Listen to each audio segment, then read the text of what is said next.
Island town of Hamd Souk is the main point of interest off the beach, with an old town district that is a muddle of whitewashed houses. Hamd Souk's shopping is an attraction in itself, with plenty of handicraft vendors for browsing and haggling.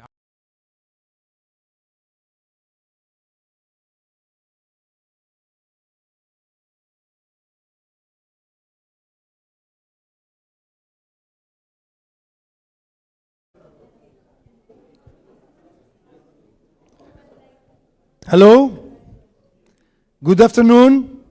Assalamualaikum. How are you? Okay. So now we will, after lunch, we will start the session 5A, the green transition. And the moderator will be, please welcome Mr. Professor Christopher Olude from the University of Nairobi.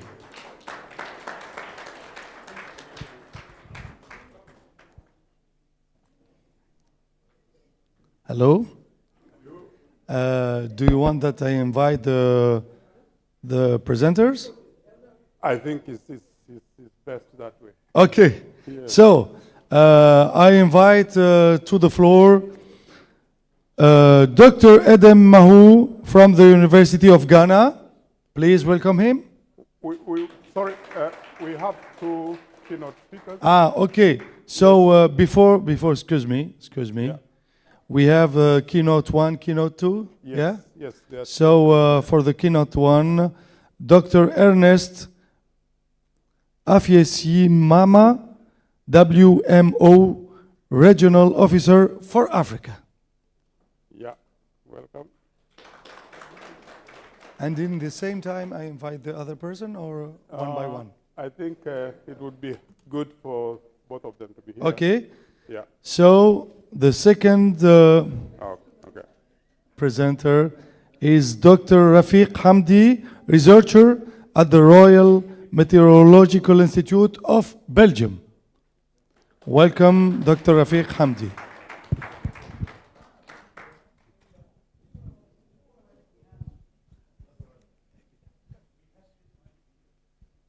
Okay, we want to start this afternoon session, and I'm glad to be here. My name is Olude Christopher.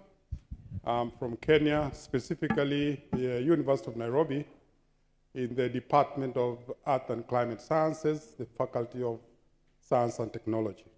I'm happy to be amongst you, and we want to kickstart this particular afternoon session. And just to bring us up to speed, we need to know exactly what we are going to prepare for this afternoon. And this particular session, we have two keynote speakers, as you've been introduced to. The session basically will try to provide an opportunity basically to highlight some of the success stories, including lessons learned, opportunities, and also imperatives for enhanced scientific cooperation that will contribute to Africa's green transition and sustainable development. So with me on the podium, we have two keynote speakers, but we'll first of all start with Dr. Ernest Afiesi Mama. I hope I've pronounced it correctly. And Dr. Ernest works with a regional office of the WMO, which is based in Addis Ababa. He's the regional office and is representing the Secretary General of the World Meteorological Organization. He's a well-known scientist, and he has made a lot of publications. And so without further ado, can I invite Dr. Ernest just to talk to us on issues of connecting climate knowledge with the users. And here he's going to provide us with some insights from the World Meteorological Organization, the regional office that is based in Addis. Welcome. So you have 10 minutes. Thank you, moderator and professor. We'll just highlight a few things of interest on climate knowledge and how that impacts on the users. So I'll provide as a kind of setting the scene what climate knowledge is all about and how do we do the interconnection with the user communities and decision makers. Climate knowledge refers to the understanding of the climate system and its interaction with human activities. It encompasses knowledge about the past, the present, and the future, climate conditions, as well as the impacts of climate change on natural and human systems. So it is fundamental for understanding the risks and opportunities associated with climate change and can be used to inform decision-making about socioeconomic developments. So in a nutshell, climate knowledge is essential for developing effective climate mitigation and adaptation strategies. As an organization, we are the leading international organization for climate knowledge.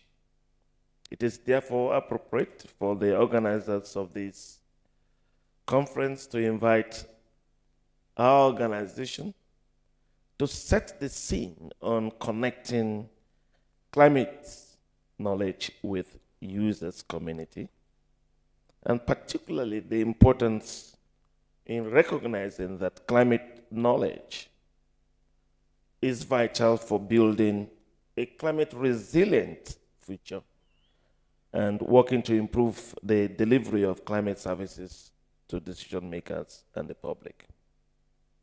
So how is WMO working to improve the delivery of climate services? In many ways. One, developing new climate knowledge products and services, working with partners to improve access to climate knowledge, as well as building climate knowledge capacity, especially in developing countries, in the use of climate knowledge. So it's also working to strengthen partnership between climate scientists and users, because it believes that partnerships are essential for ensuring that climate knowledge is used to make informed decisions about climate change adaptation. As we currently are working with the African Academy of Science, it is also committed to working with its members and partners to improve the delivery of climate services and to connect climate knowledge. The current State of Climate report has been developed in collaboration with the African Academy of Sciences. Another source of information, climate knowledge, comes through the climate models. Now, climate models helps us to predict the future climate conditions and assess the impacts of climate change. And another place we can get information or source of climate knowledge is that how do we then communicate climate knowledge to the users? Now, we disseminate these information through the application of ICT, which is the contemporary way we do things. The use of the internet, mobile phones, etc., etc.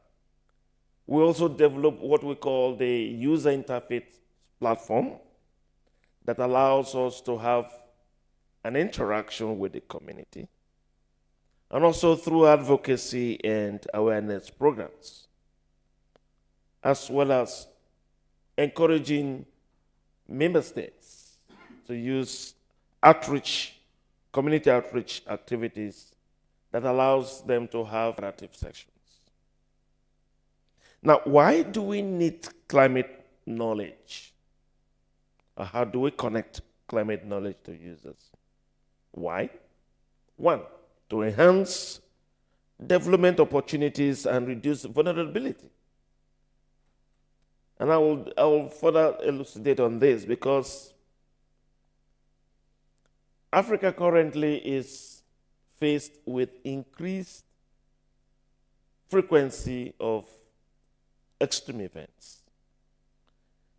And therefore, there is a need to improve the lives of millions of people in the continent through reduced disaster risks and enhanced socioeconomic sectors that can help us lead to adaptation and resilience for sustainable development.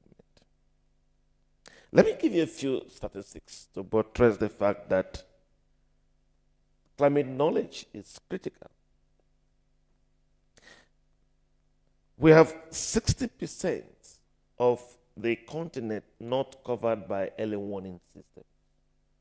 And that led the UNSG to initiate the early warning for all in order to cover our communities that are very, very vulnerable to extreme climate events such as the droughts we experience, the floods, the heat waves, the tropical cyclones that are perennial over the continent. So connecting climate knowledge to users is an effective and efficient way to enable people across Africa to cope with these climate challenges. And climate knowledge information are delivered through very short-term forecasts to warn people about imminent weather events, such as heavy rains, winds, and extreme heat waves across seasons, to seasonal climate forecasts and long-term climate projections. So what we're saying is effective and sustained delivery of climate systems are integral to achieving the Paris Agreement's adaptation goal of enhancing adaptive capacity, strengthening resilience, and reducing vulnerability to climate change. So what are the socioeconomic benefits derivable from climate knowledge delivery? I'll just give you a quick report published by the World Bank, which has been produced in collaboration with the World Meteorological Organization and the Met Office of the UK. It estimates that improving the collection and international exchange of surface-based observational data will deliver additional socioeconomic benefits worth more than $5 billion per year. Now, this is a conservative estimate and do not include the huge non-monetary benefits such as potential lives saved and improvement of well-being, particularly for developing countries. Now, this report further estimates that highly climate-sensitive sectors, such as agriculture, energy, transport, etc., can benefit by over $160 billion per year from potential improvement in climate forecasting capabilities that will be within reach, given our current state of scientific knowledge and technology. So you can see that the benefits of climate knowledge is quite huge in different socioeconomic sectors. And therefore, there's always the encouragement of people to see how they can invest in climate knowledge, one of which will be investing in human skills and capacities, both individuals and institutions. I mean, in the last 2 days, we've mentioned the importance of building capacities. And this is very critical for also climate knowledge investment. Also, investment in climate research. In 2013, some young scientists in Addis Ababa thought we need to do things differently and initiated the African Climate Conference in Arusha. And that metamorphosed into the climate research for Africa that is under the umbrella of UNICA right now. And another element is partnership in co-production and dissemination through the value chain to user communities. This encourages user needs for climate knowledge, and also there needs to be partnership between the National Meteorological and Hydrological Services and the media, as well as the academia also, to ensure a synergy for providing products and services that are needed. And the reason for this partnership is to avoid providing products and services that are not needed by the user communities. It's important to first have bottom-top approach. What are the needs of the users? And then you go to the laboratory to provide what they needed to ensure that it is what they require. I don't know my time, but let me just conclude. Prof, I just want to conclude. This is one disadvantage with lecturers. You cannot keep to time. So in concluding, I will say that climate knowledge helps to understand current and future climate change and related impacts on different policy sectors across a region by means of user-oriented products. And therefore, knowledge must be based on scientifically credible information and expertise, and must address user needs and may be co-designed by users and producers to enable uptake. And the last word I have here will be to say that climate knowledge can actually address a wide audience or be tailored to specific sectors or user groups. I thank you so much.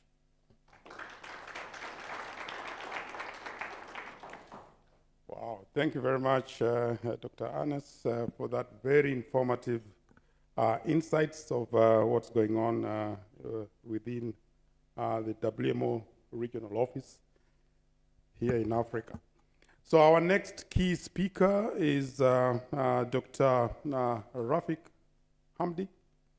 Dr. Rafik is from Royal Meteorological Institute in Belgium, and he's a climate scientist as well, looking at areas of urban climate, meteorology, and also land system modeling. Welcome, and let's hear from you. Thank you very much.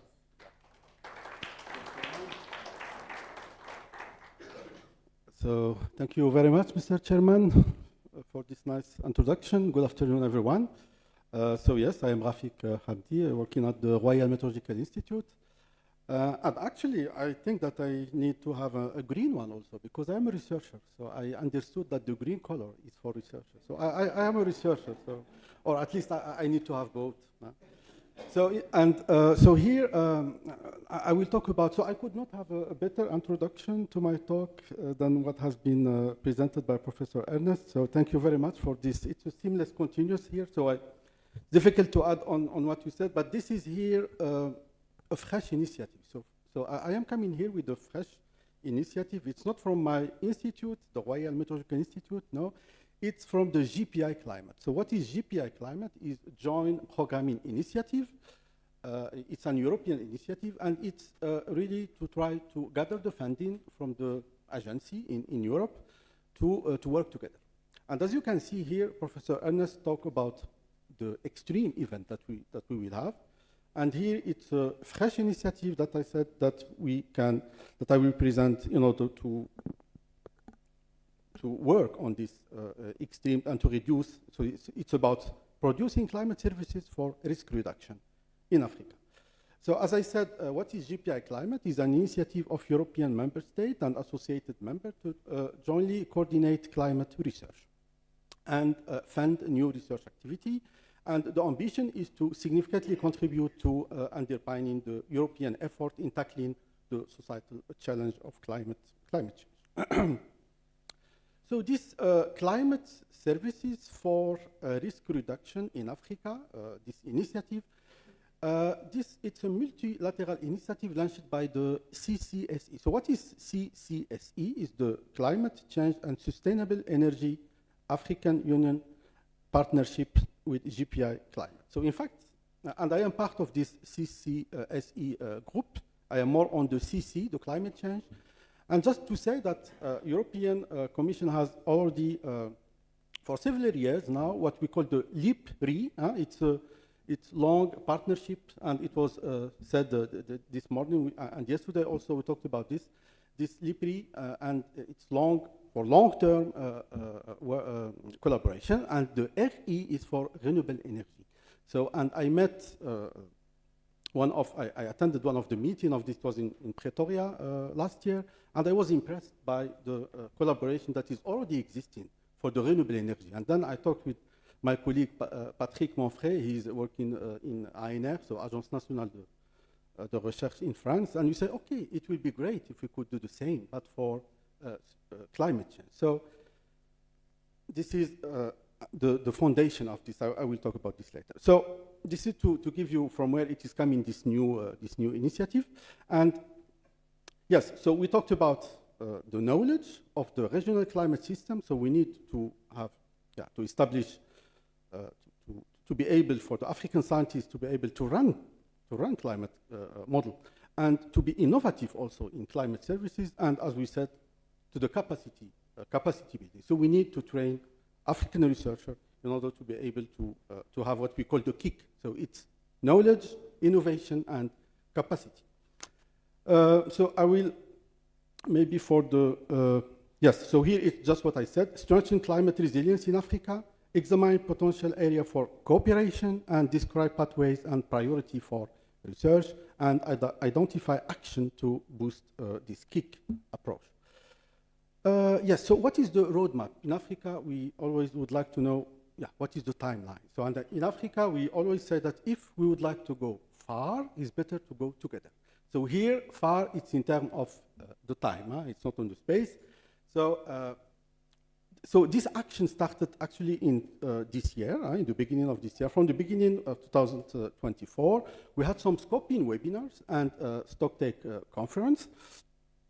And I will tell you just in the slide after that we got a big success. So a lot of people attended this scoping webinar, and this was to start what we call the. So we will write a white paper about this webinar, and next year, 2025, we will have our first joint call, and it will be focused on West Africa. So we take West Africa as pilot study, pilot region.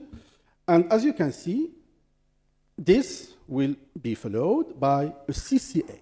So from the European Commission, we will try to launch this CCA. And then in 2026, 2027, the aim is that during this CCA, we will be able to develop a co-fund action. So by the end of this CCA. So here's some information about the webinar that I told you about. So we had 4 webinars between September and May 2024 with more than 600 participants from 13 countries. So we have one in organized in Togo. It was about the early warning system. So we heard about this. We need to have warning system. It's really now crucial, I think, and it's by the WMO. It's one of the very important aspect to have everywhere in the world early warning system. So for disaster risk reduction, we had another one in Ivory Coast, and it was about climate and environment service for water access. So everything related to the water problem. We had one in Senegal about the climate impact and resilience and the present and future scenario, and the last one was in Ghana about climate smart agriculture. So as I said, during this summer, we will try to write a white paper that so with the goal is to gather minister and public funder and prepare the first call, as I said, that will be open in 2025. So here I am really inviting the people that are interested. So this first, as I said, will be focused on West Africa, but after we will open this as this CCA for the whole Africa. But yeah, so here I am inviting people that are interested to join this initiative. And as I said, here we have the GPI, the organizer and the supporter are the GPI climate members and the Climate Change and Sustainable Energy Partnership, this CC. SE that I said. Yes. So as I said, the first call in 2025, so next year, will be focused on West Africa, and we will have this, so the call will be on these 4 thematics that I put here. So the early warning system, the water access management, the resilience under climate change, and the climate smart agriculture. And as I said also, in 2025, this will be pursued with a wider coordinating and support action from European Commission. And so the aim is to be the consortium of the interested parties from Africa, both from Africa and Europe. So I think it's a unique opportunity for African colleagues to join this support, coordination and support action, and to be able to work together, as I said, on this climate change aspect. And also, yes, to focus on, to address this under-presentation of African scientists, scholars, and practitioners with more consideration of local practice and indigenous knowledge. And as it was said, for example, it's very, very clear to find this problem is the problem of data. So in Africa, if you look to the IPCC report, you will have a gap, and this gap is over Africa. So we need to tackle this problem. Yes, so and also build long-lasting African capacity beyond the project. So we really need to have this long-term perspective when we work with the African scientists. Yes, this is what we will do also during this for next year. So we will have this wider CSA. So now we will open, not only focus on Western Africa, but to the whole African continent. And as I said, this is really based on the example of LIPRI. So I put it here. LIPRI is long-term European-African partnership on renewable energy. And they also started with what we are doing now. So they started in 2018 with the CCA, and then followed by a co-fund action. And then now, so they succeed to have the second co-fund action, and they call it LIP SE. So they just changed the R with S for sustainable energy. So I also invite because I saw here a lot of presentation on sustainable energy. So I invite these people to check this second, because it has been approved. So it's really a great opportunity for you to join this initiative as well. Voilà. Yes, so here just some experience from the GPI climate. So we already work on a CCA called Sincere, which is also focused on Africa. And we also work, but this was for European Research Area for Climate Services, and I worked on this action. And what was really good in this action is that we also use in-kind.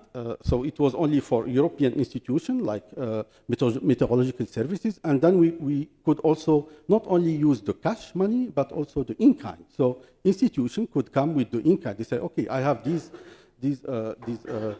salaries or these people that are working and that they would like to develop this aspect, so they could also join this. And GPI is also working for the Belmont Forum. I don't know if you know this Belmont Forum, but it's also a really international forum. I see that my time is close, so I just put here the contact of Petra Manderskate. So she is the executive director of the GPI Climate Secretary, and the secretary is in Brussels. So yes, if you have any information or if you need more information how to join this initiative, just please contact Petra or myself. Thank you very much.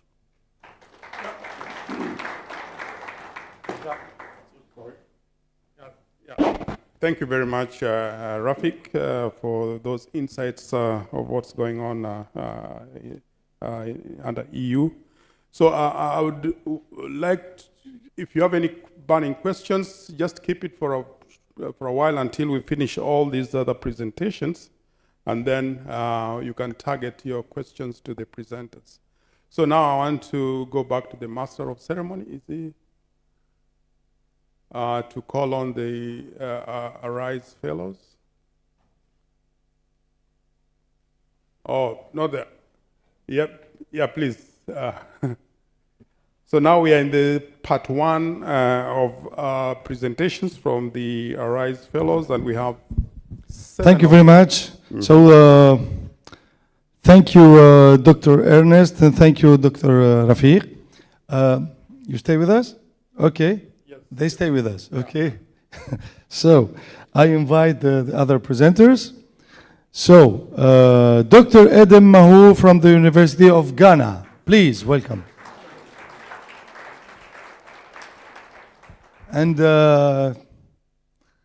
I pray the organizers to, okay, we have chairs. Okay. Yes, yes, applause them, applause her until she arrives to the floor. Thank you very much. And now, Dr. Abdallah Mahamat Noor from the University of N'Djamena, Chad. Welcome, Dr. Abdallah Mahamat Noor, until he arrives. Thank you very much. Next, Dr. Jessica Thorne from the University of Namibia. Namibia.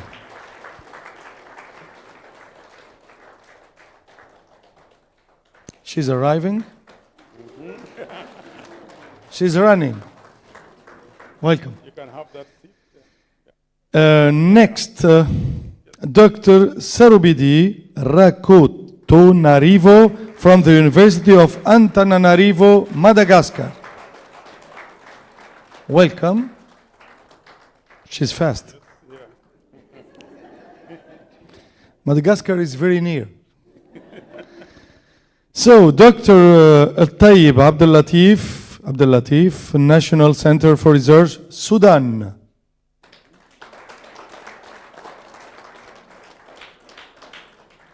Sudan is near. Normally he... Do you have Sudan? Online? Online, okay. Okay, good. Next, Dr. Geoffrey Onaga, Africa Rice Center from Côte d'Ivoire. Is here or online?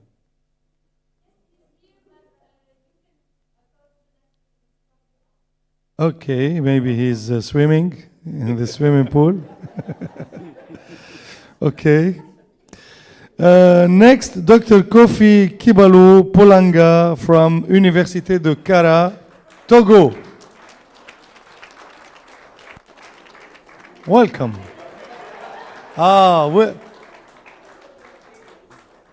From the swimming pool, directly live from the swimming pool, we have Dr. Geoffrey Onaga.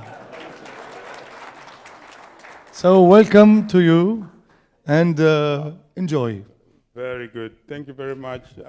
In front of us, we have the Arise Fellows, and we are going to listen to their work. And I'll start by calling upon Dr. Let me just read it clearly. Edem, you have the floor. 10 minutes. Good afternoon, and thank you very much for having me here. My name is Dr. Edem Mahu, and I'm going to be talking to you this afternoon about building a resilient shellfish industry in West Africa in a changing climate and Anthropocene era. I think this is a perfect timing for this talk because we all just came back from lunch and everybody here had fish in their meal. And also because we are talking about green transitioning here, and we cannot talk about the green transitioning without talking about fish. In fact, it would interest you to know that when you eat a pound of meat, you are generating a carbon footprint of about 27 kilograms per that pound of fish. But if you eat a pound of fish, you are just contributing about 0.98 to 3 kilograms per carbon dioxide of that pound of fish. So indeed, if we want to reduce our carbon footprint, then we should be thinking seafood, and we should be thinking resilient seafood in Africa. Okay, so to start my story, I'm a marine biogeochemist, and in 2016, I was very privileged to be appointed to the University of Ghana as a faculty, and this was a time when there was a freeze on public sector employment, and the only reason why I was considered for the job was because I had this unique expertise. And one of the promises I made to them when I was at the interview was that when you give me the opportunity to join your faculty, I am going to start a biogeochemistry program, and I'll make sure that I start a lab. And today, as I stand here, I would like to thank the AAS so much because I got my appointment letter, but it came with a desk and a chair. So it was just to test me, and I was able to prove to them that indeed I would deliver, and I've delivered on that promise thanks to the AAS through the FLAIR initiative and also the ARISE initiative. Okay, so shellfish consumption, or shellfish, forms an important part of the world's fish resources, and at baseline, we can see that most countries have a significant part of their protein coming from shellfish or from fishery resources. We can see Ghana featuring strong there, and in Ghana, about 60% of our protein actually comes from fish. We are fish eaters, and Nigeria is also there. Shellfish forms a significant component of the West African fishery, and you can see also that all the dots there are shellfish harvesting sites within the West African coastline. And another reason why this fishery is so important is because when you take the other fishing industries, we have males dominating. So if you take the fin fish industry, you have male dominating throughout the entire fishing value chain. But when you take the shellfish industry, you see that we have a fish like the bivalve fishery, where we have women dominating from harvesting, processing, marketing, and transportation. And so you're getting that gender balance in the fishing value chain. Unfortunately, the conditions of shellfish and also of oysters, which I'm working on, have declined globally. In fact, 85% of the world's oyster reefs are lost, and the 15% that we have are not in very good conditions. And in Ghana, since 1995, we've seen a decline in the shellfish landing. What is the cause? So climate change, coupled with other anthropogenic pressures, is contributing to this decline that we are seeing. We have increasing carbon dioxide, which is making ocean or coastal waters become too acidic. We have water temperatures going up, which is also putting stress on the fish. And then we also have changing precipitation patterns, which is also leading to the oyster environments becoming too or less salty. So for shellfish to be very healthy, they need optimum condition, and I'm talking about optimum temperature, optimum salinity, and also well alkaline waters. If you have this condition, then you will see them thriving so well, and that also means that they will be healthy, they will grow faster, and they have high survival rates. But when temperatures become too warm, when the waters become too salty and too acidic for them, they struggle to build their shells and they cannot be able to perform. They will not be able to survive. Reproduction will be compromised, as well as their ability to support the ecosystem and promote biodiversity. So what is my Arise project doing? My Arise project is trying to understand the science behind changing environmental conditions of shellfish in West Africa, and also trying to understand how these changing environmental conditions are impacting the shellfish's ability to survive or cope. And this is expected to lead to some actions that will translate into policy. So to understand these changing environmental conditions, we are using staple isotope techniques, where we have gone along the coast of 5 countries in West Africa, trying to collect the shells of old oysters. This is because they are able to store past environmental conditions, and so with those shells, we are able to go back in time. And we should also not forget that in Africa, we don't have data that dates back as far as even the last 500 years, but these organisms are able to store such information and then give us such data. In addition, we are also monitoring current environmental conditions, and we've also put cages with oysters in them in various locations where we are trying to understand how they are coping. So a few of the research highlights so far. We have, from our analysis, looking at the shells, we have seen that, one, environmental conditions are not very good for the oysters. And when we take the magnesium and calcium ratios, these are very, very critical in the building of their shells. What we are realizing is that there is enough of these elements in the water, but the shellfish is not able to take up these elements. These are the elements that they are using to build their shells.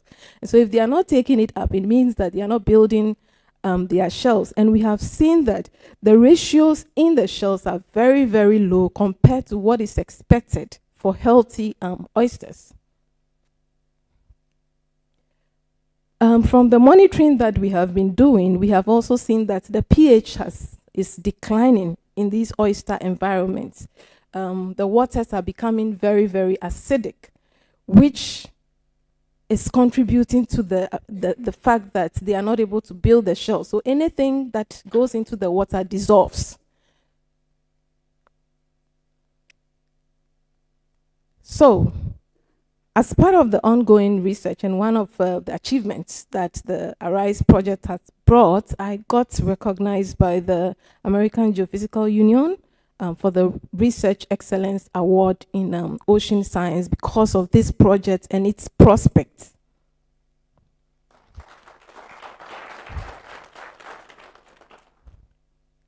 The data that we currently have is data on the past and current oyster environmental conditions. We now know how the oysters are responding, how they are responding to this environmental change. And this is helping to improve our understanding of the coping capability of the West African mangrove oyster. So what next? We need to chart a sustainable future for the shellfish industry in West Africa. And if you look at the figure that is there, you can see that the catch from the wild has plateaued globally. And you can see that of aquaculture is what is the new trend now. Now, when you look at how countries are performing with respect to aquaculture, you will see that Africa, we are not doing so well. So when we have countries like China hitting like 10 metric tons of aquaculture production a year for shellfish, we are at 0.06 metric tons for oysters, for example. So capture is no longer sustainable. We need to start thinking aquaculture, and that is the next stage of this project. We are looking at investing in the science of oyster aquaculture, where we can create conditions in the lab, grow them to the point where we think that they are good enough to go into the environment, and at that point they will be able to cope. We're thinking of investing in the local capacity of women. So we're looking at a co-design approach where we'll include women and make sure that they are well empowered within the fishing value chain, and also adopting best practices to capture fishery sustainability. Moving. Well, so the last slide is my team, and I'm very grateful to all those who have been supporting this research. I couldn't have gotten this far without them, and I would like to thank all of them. I have 2 PhDs, I have 5 master's students, all through the Arise grant, and I also have 2 technicians who are supporting me at the University of Ghana. Thank you. Wow. Thank you very much, Dr. Adam. So now we are going to listen to our next presenter, Dr. Abdallah, and he's going to look at the impacts of climate change on wetlands from the Lake Chad. Welcome. You have 10 minutes. Thank you. Good afternoon, everyone. My name is Abdallah Manur. I am a teacher research at University at N'Djamena, Chad. My topic is the impact of climate change on wetland from the Lake Chad basin and the consequence on groundwater recharge.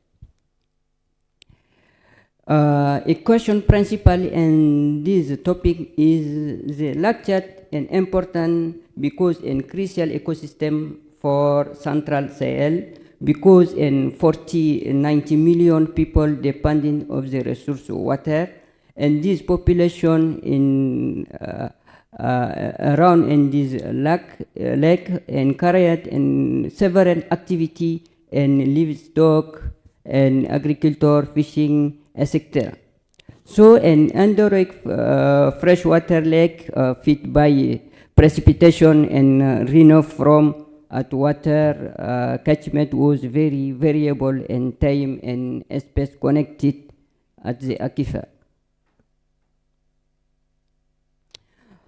So this important lake, this lake has now high variability of lake. For example, the surface of the lake fluctuates in 25,000 kilometer in 1920 and decrease in 2,500 kilometer squares in 1980 and increasing in 50,000 kilometer squares actually. And this importance in augmentation, increasing in population and edit in variability climatic and the population independent of groundwater. In this groundwater in degradation of quality. The project aims and strong our knowledge fast vulnerability related to water and climate change by improve monitoring and enforcing tools and starting the strategic aquifer on the transfer of technology.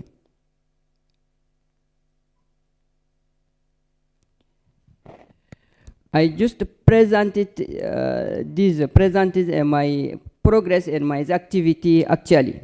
The main activist planning as part of the project as follow in 3 points. 1, in acquisition of scientific equipment. 2, research project for master and PhD studies. And 3 is scientific collaboration. Actually, in the progress of the project, we have required several pieces of field equipment, and this equipment is important in enable or state is collected data in the file. For example, an installed and weather station collecting data meteorological and install monitoring sound and monitoring and fluctuation and aquifer. We receive the equipment important in the laboratory, for example, spectrophotometer laser and spectro-DR and analyzer bacteriology and analysis and quality water. The project support for student master to defend the master memoir and to student waiting to defend their master thesis.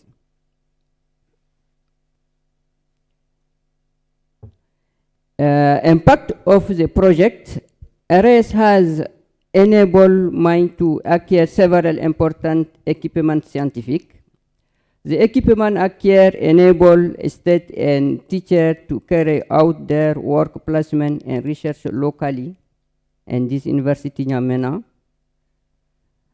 This project has also enabled me to mobilize other funding for research and academic capacity funding project within the LHR University of N'Djamena. For example, the project AEA, research project in wetland in the face of climate change and assessing the quality of drinking water of the city University N'Djamena, and program and ERD LME via Bello and supported and the equipment filed and, for example, meteorological monitoring. I have funding in Embassy France at N'Djamena. The funding enables to support it and training a specialty or formation master, creation formation master. I enlarge my collaboration and local we have development expertise and consulting state and collaboration with 3 organizations locally.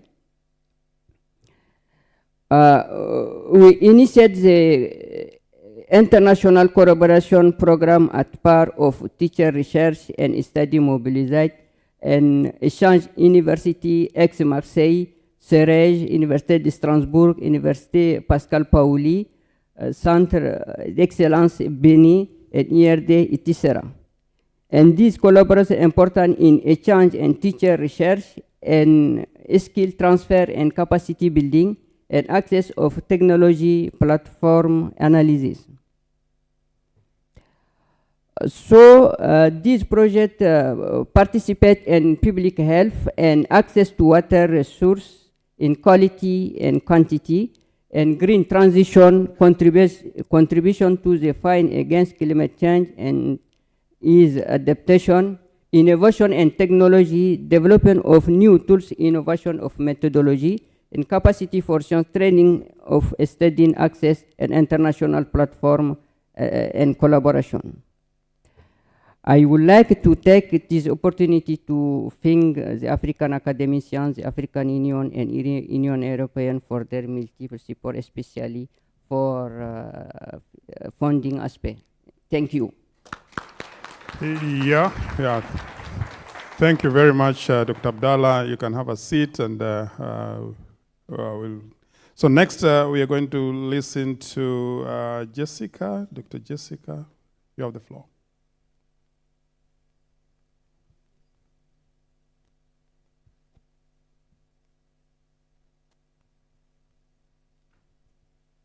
Good afternoon. Is it on? I don't think it is. Can we technical support? Where are you? Okay, they've switched on now. Oh, it's there. Okay, good.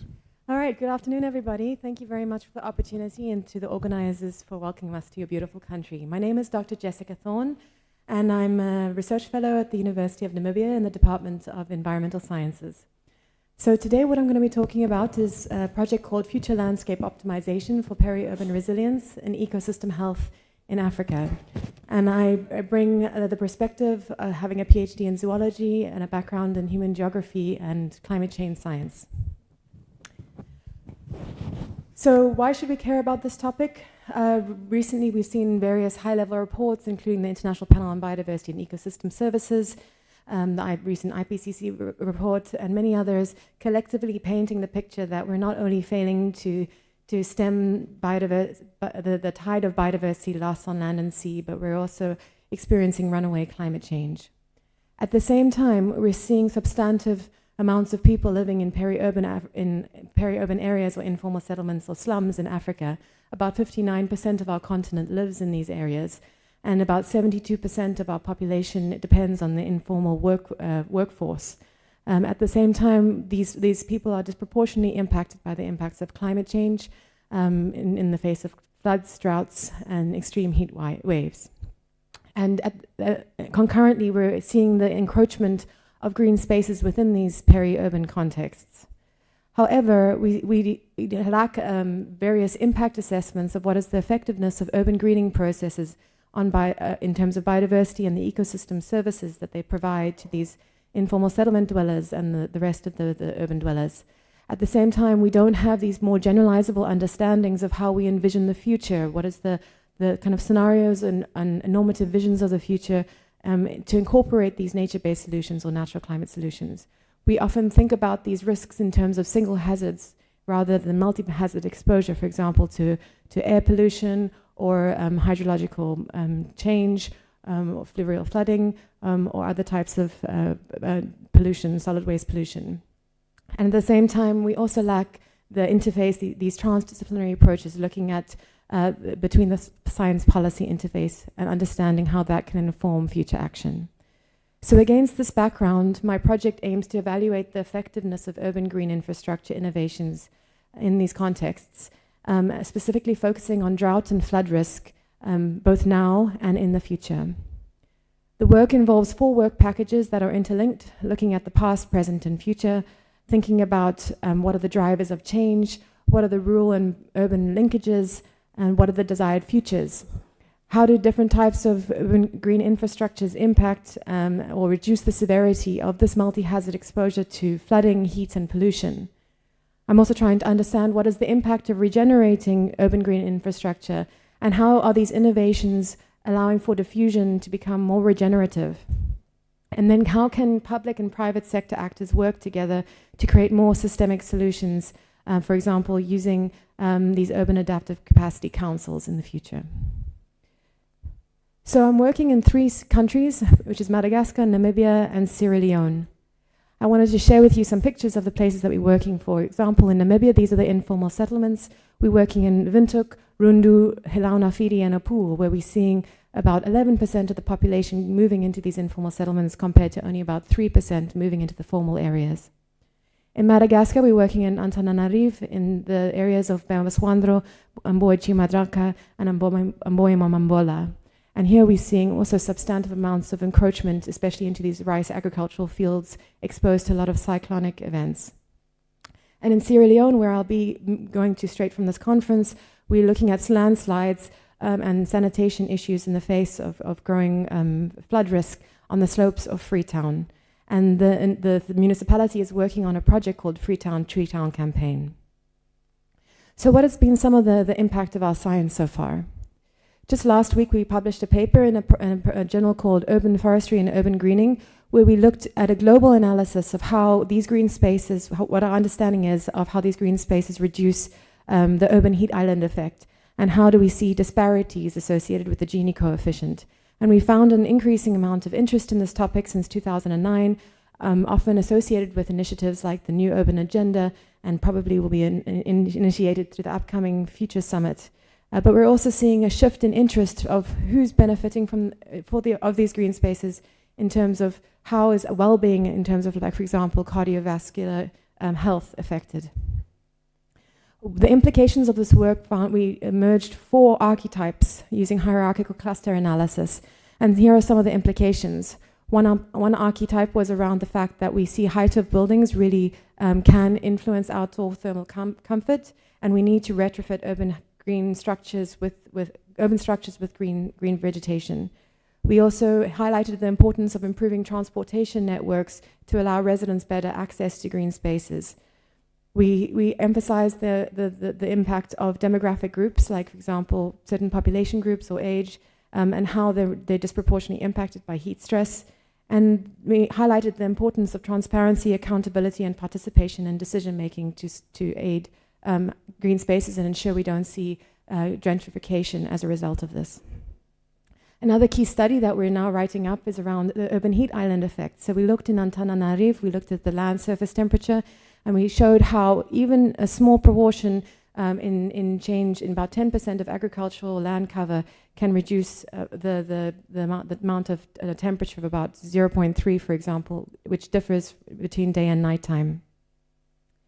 Another key area of work that we've looked at is in Namibia. We looked at the northern and central regions and looked at the across the water, energy, food nexus, and how we're seeing climate migration. And we're now replicating this in Madagascar between the Antandroy, moving from the southwest to the northeast. And we just have a paper that's in its final stages of review in Nature Cities, looking at normative future visioning. So we've conducted these scenario analysis processes in Namibia and Madagascar, and we hope to do this in Sierra Leone, and we'll create these archetypes about the future. So overall, this work is supported by 2 postdocs, which are supported, one full-time and one part-time through the RISE Fellowship, 4 PhD students, 2 in Namibia and 2 in Madagascar, and 3 MSc students. We also have co-funding from some other students. We've published 10 papers to date. We have 13 in review. We're finishing off 1 special issue. We've published 1 book, 2 book chapters, and 1 conference poster. And in particular, Dr. Ogega will be talking about 1 paper which I was excited to work with colleagues in this room on. We've also had some policy impact. I contributed to the IPCC Africa Working Group 2 report on human settlements and poverty and economy and livelihoods. I was the coordinating lead author for the UNFAO Urban Forestry Sub-Saharan African report. I've also published work with the South African Institute of International Affairs on marine ecosystem-based adaptation in the Southern African Development Community. And I'm now about to finish a report with WWF doing something similar in Mozambique, Madagascar, Tanzania, Kenya, and South Africa. In terms of communication and outreach, over the course of the fellowship, there's been 19 presentations in countries such as Kenya, Namibia, South Africa, Madagascar, Poland, Canada, US, Sri Lanka, and Germany. I've also presented 5 keynote speeches, facilitated 8 workshops or conference presentations, facilitated 2 training of trainers in scenario analysis, generated 2 animations, a podcast, and a conference poster as mentioned. I think this project is quite important for the University of Namibia, given that it's historically been severely underrepresented in terms of research funding, as you can see from this analysis by colleague Nwaka.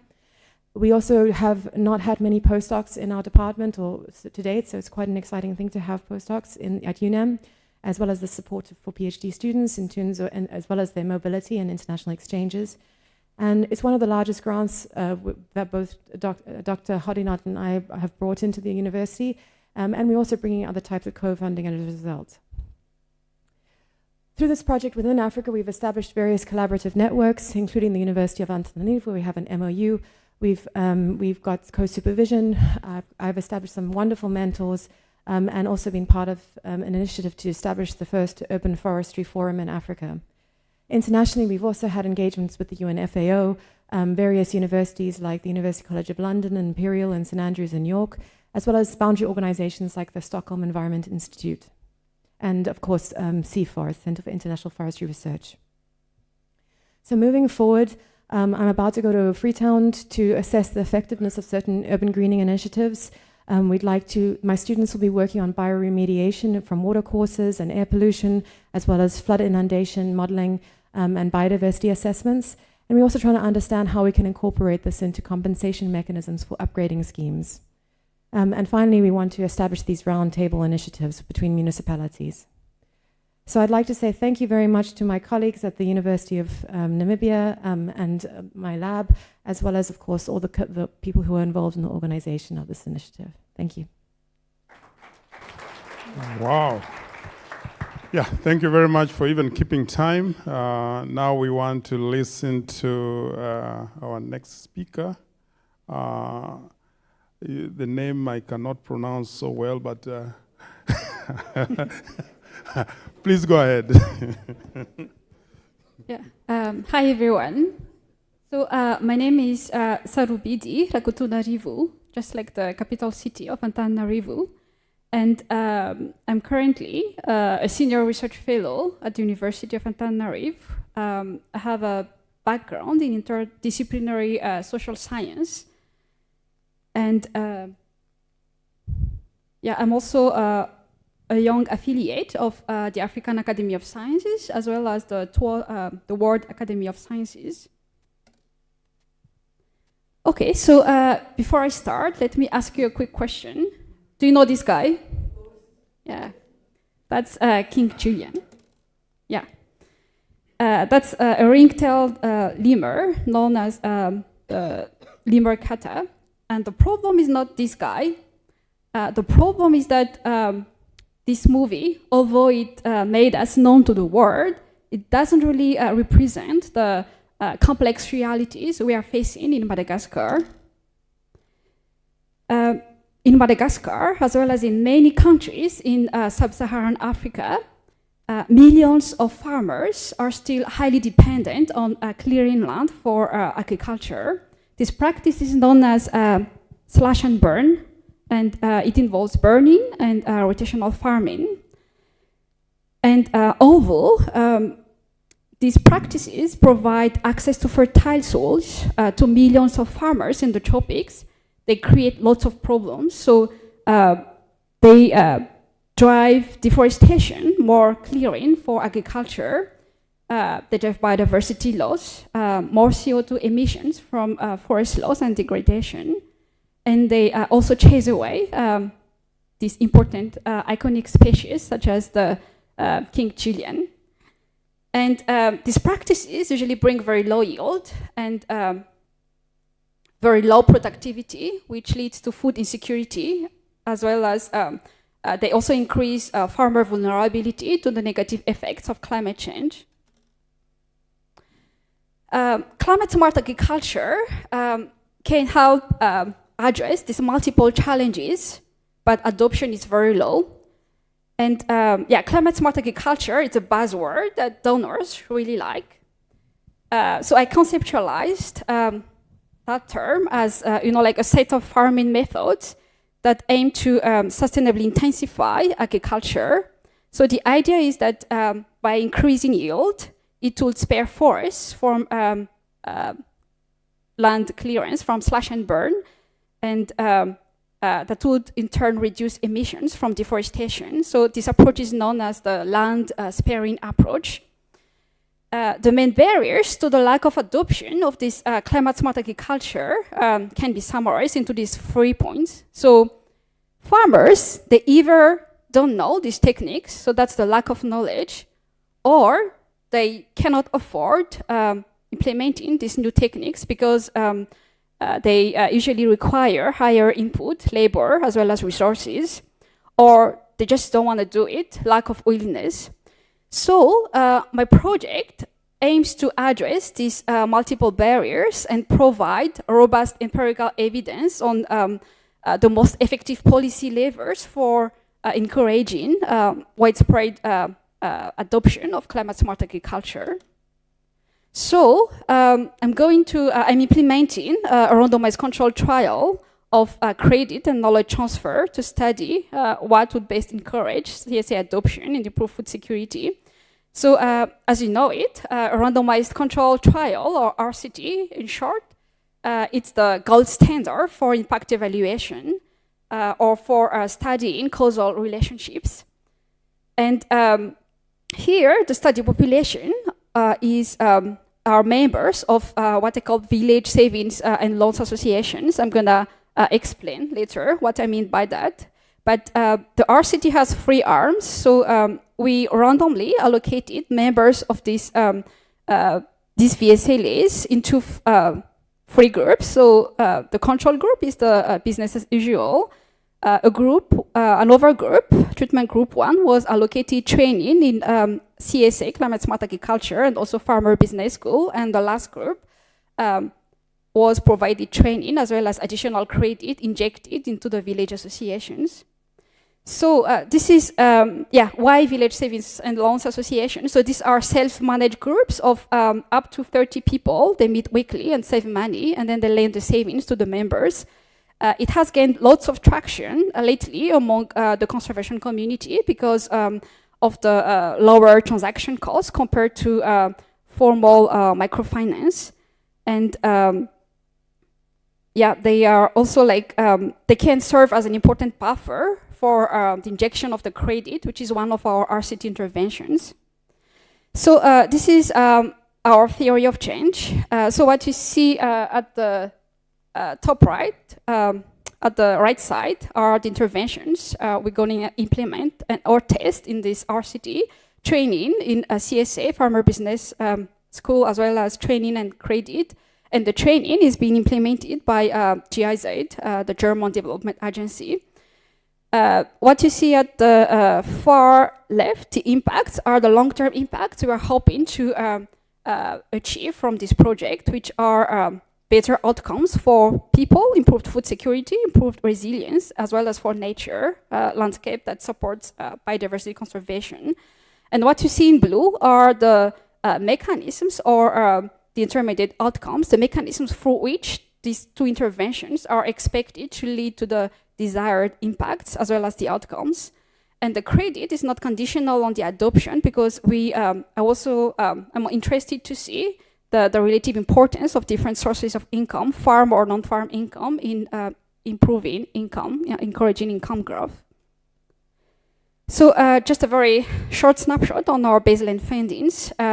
This is from 1,300 household surveys in February, and the first figure is the multidimensional poverty index, which is a composite index for poverty, including health, education, and standards of living.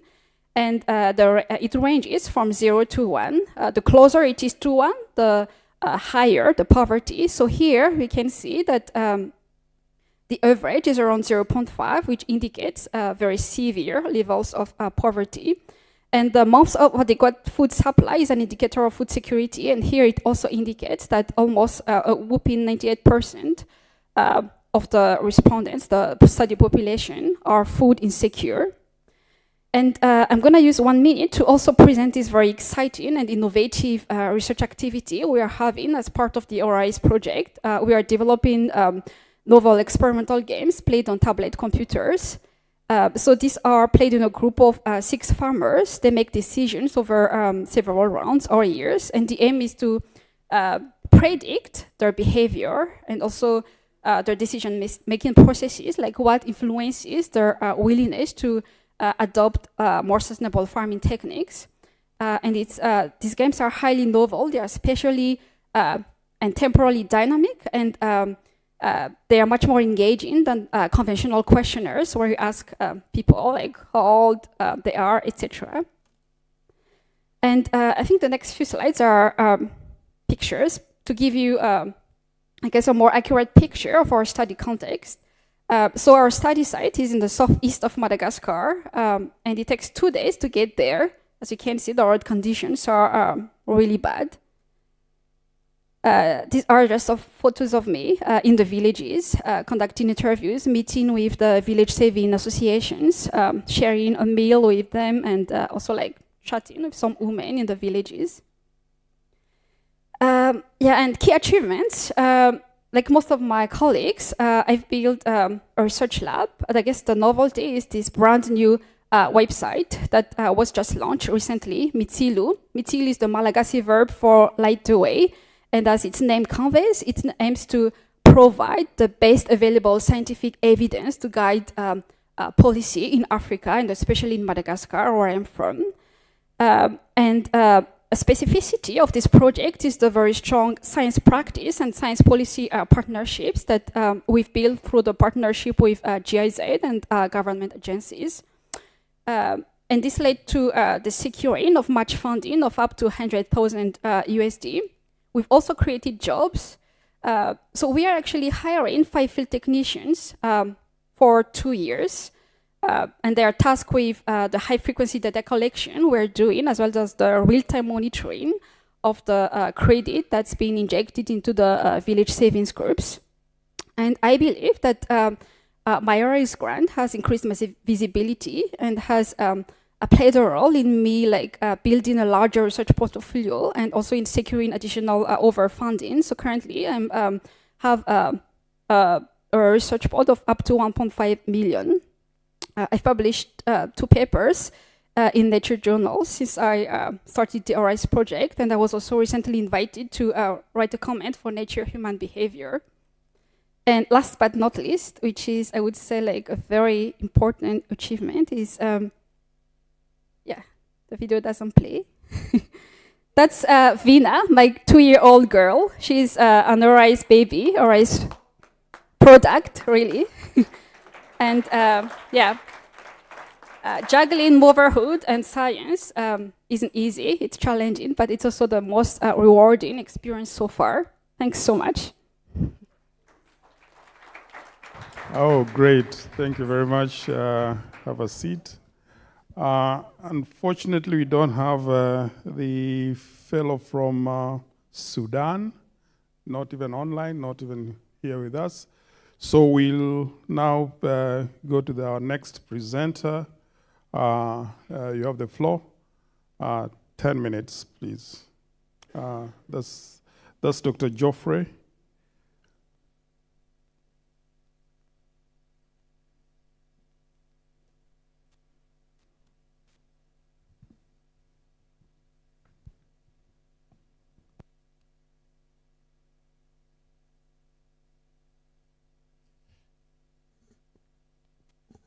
Good afternoon.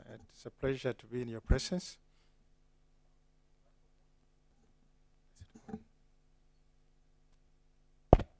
So I'm a bit tall, so I have to raise it up a bit. This mobile one. Yeah, try that. So good afternoon again. My name is Geoffrey Onaga. And I'm going to present about harnessing Africa rice species, which is called Oryza glaberrima, for improving rice resistance against diseases in the face of climate change. So I work for Africa Rice Center, based in Côte d'Ivoire. It's a CGR center. And we work on various profiles or market segments, but I mainly focus on diseases. And as I will be going through my presentation, I will be showing you one of the main diseases that attacks rice globally. So I work with a team encompassing partners from IRD in France and CIRAD. So they contributed to this work, especially in the area of capacity building. So I will start with the background. So I guess some of you might have witnessed what happened during lunch when the rice bowl was empty. People kept waiting. And I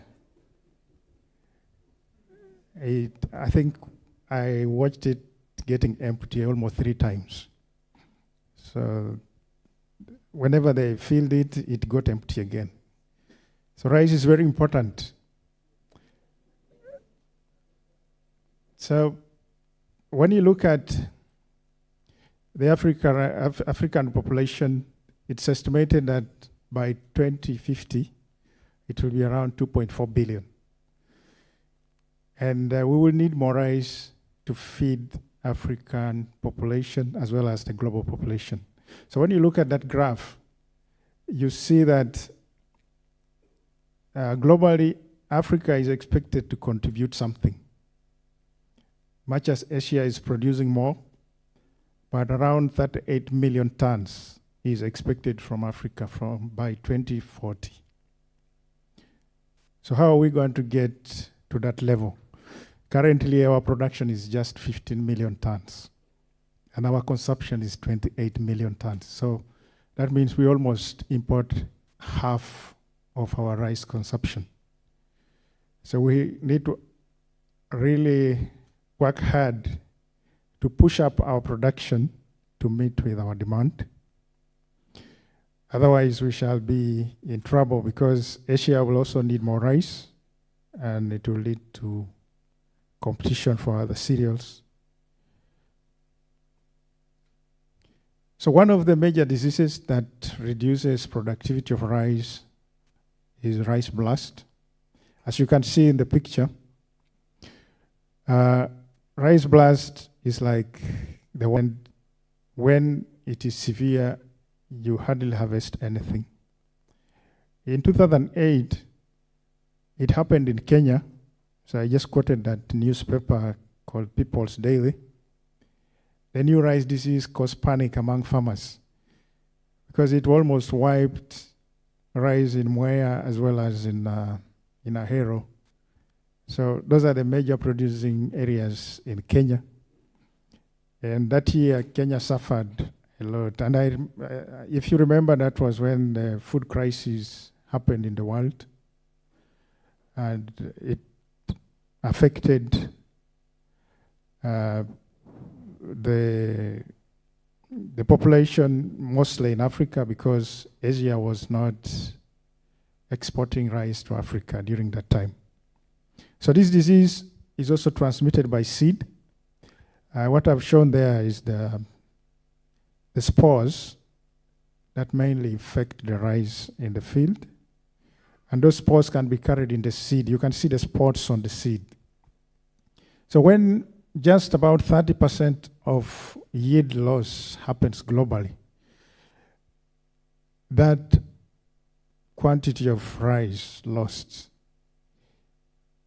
is equivalent of feeding 60 million people globally. So if it happens to be 100% yield loss, what do you expect? It will be a crisis, isn't it? Rice blast is mainly favored by environmental factors as well as cropping practices. One of them is drought. Whenever drought occurs, the severity of blast also increases. And when you increase the amount of nitrogen that you apply in the field, the blast is also favored. So we are looking for a solution. We are trying to see how do we increase rice productivity in the face of climate change, especially where drought occurs. And as we attempt to increase productivity using fertilizers, how do we minimize the impact of rice blast? So as you can see on that graph, the utilization of synthetic fertilizers is increasing in Africa. You can see that blue trend. So fertilizers are contributing to productivity in Africa, but also as we increase the use of fertilizers, there are other factors that affect the productivity of rice, and one of them is rice blast. So how does ARISE help in addressing the blast impact? So first, our goal is to improve on rice productivity in order to contribute to food security and income in a changing climate, as well as in crop intensification practices. So that covers both increase in the use of fertilizer, as well as the climate change related drought problems. So what do we have? We have African rice species. You can see it is having different colors there. It is underutilized because its productivity is very low in terms of yield, but it's rich in terms of other traits. For example, resistance to both biotic and abiotic factors.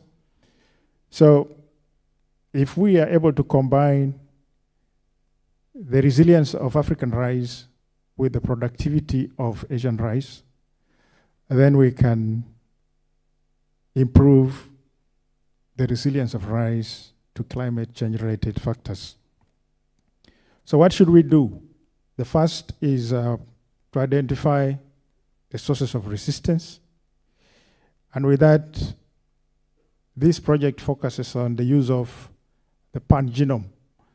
The pangenome I will explain later, because I know it's a heavy term for people who are not familiar with genomics. I will simplify it for you.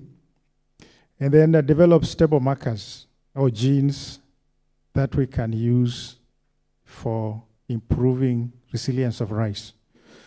And then the other component of this project is to build the capacity. So what do we need? One of the greatest needs from this project is, of course, improved rice varieties. That is what the farmer will take. But we also have other products, like if we have the pangenome, it is a resource that will be useful and it will help in future research, not only for disease resistance, but also other traits. I will explain what a pangenome is later. We also have bioinformatic tools. Some of the students were... Yeah. Okay. So these are some of the ongoing activities for this project. The first thing we did was to optimize the phenotyping protocols. And one of the students has completed the phenotyping optimization. I will not go through the steps, but what we did here was to ensure that when you plant the rice in the greenhouse or in the greenhouse, the pathogen is able to infect the rice. So we create conducive conditions for infection. And then we also selected the strains of the pathogen that are able to cause severe impact on the rice. So we selected strains globally, and we have now about 10 strains that we narrowed down to. And those strains are from Burundi, Ivory Coast, China, Cameroon, France, Philippines, and other countries. So as you can see from the graph, it's mainly strains from China and Thailand that are very aggressive. So we also went further to use those strains for phenotyping, what we call a mini-core collection of Glaberrima. And out of all the accessions that we screened, just a few of them were able to resist the pathogen. As you can see from the PCR graph, see that the number is very small. I've indicated with the red color. So to confirm whether the African rice species is similar to the Asian species, we took a few traits-based genes that are extracted from the Asian species. And as you can see from that table, most of the genomic regions in the African rice species are having question marks. So that means they are not similar to the Asian species. So there are only two regions, two accessions that had blast resistance genes out of the several that we screened against rice blast. So a pangenome is basically a collection of genes or sequences in all the individuals of a species population. So if you have a population like in this room, all your genes together constitute what is called a pangenome. But then there is the other component of the pangenome called dispensable genome, which is either missing in one or two or several other species. So those are unique sequences that sometimes we use to identify those genes that contribute to specific traits.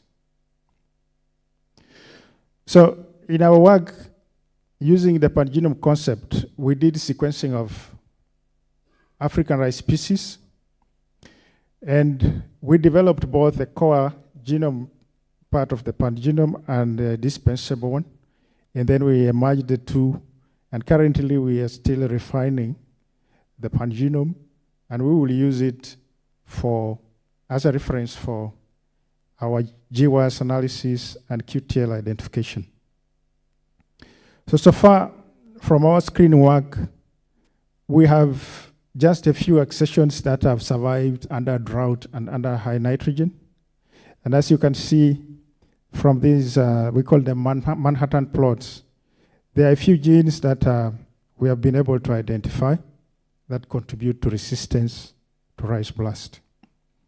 That is under drought and high nitrogen. So our future direction is to use the pangenome to refine those QTLs.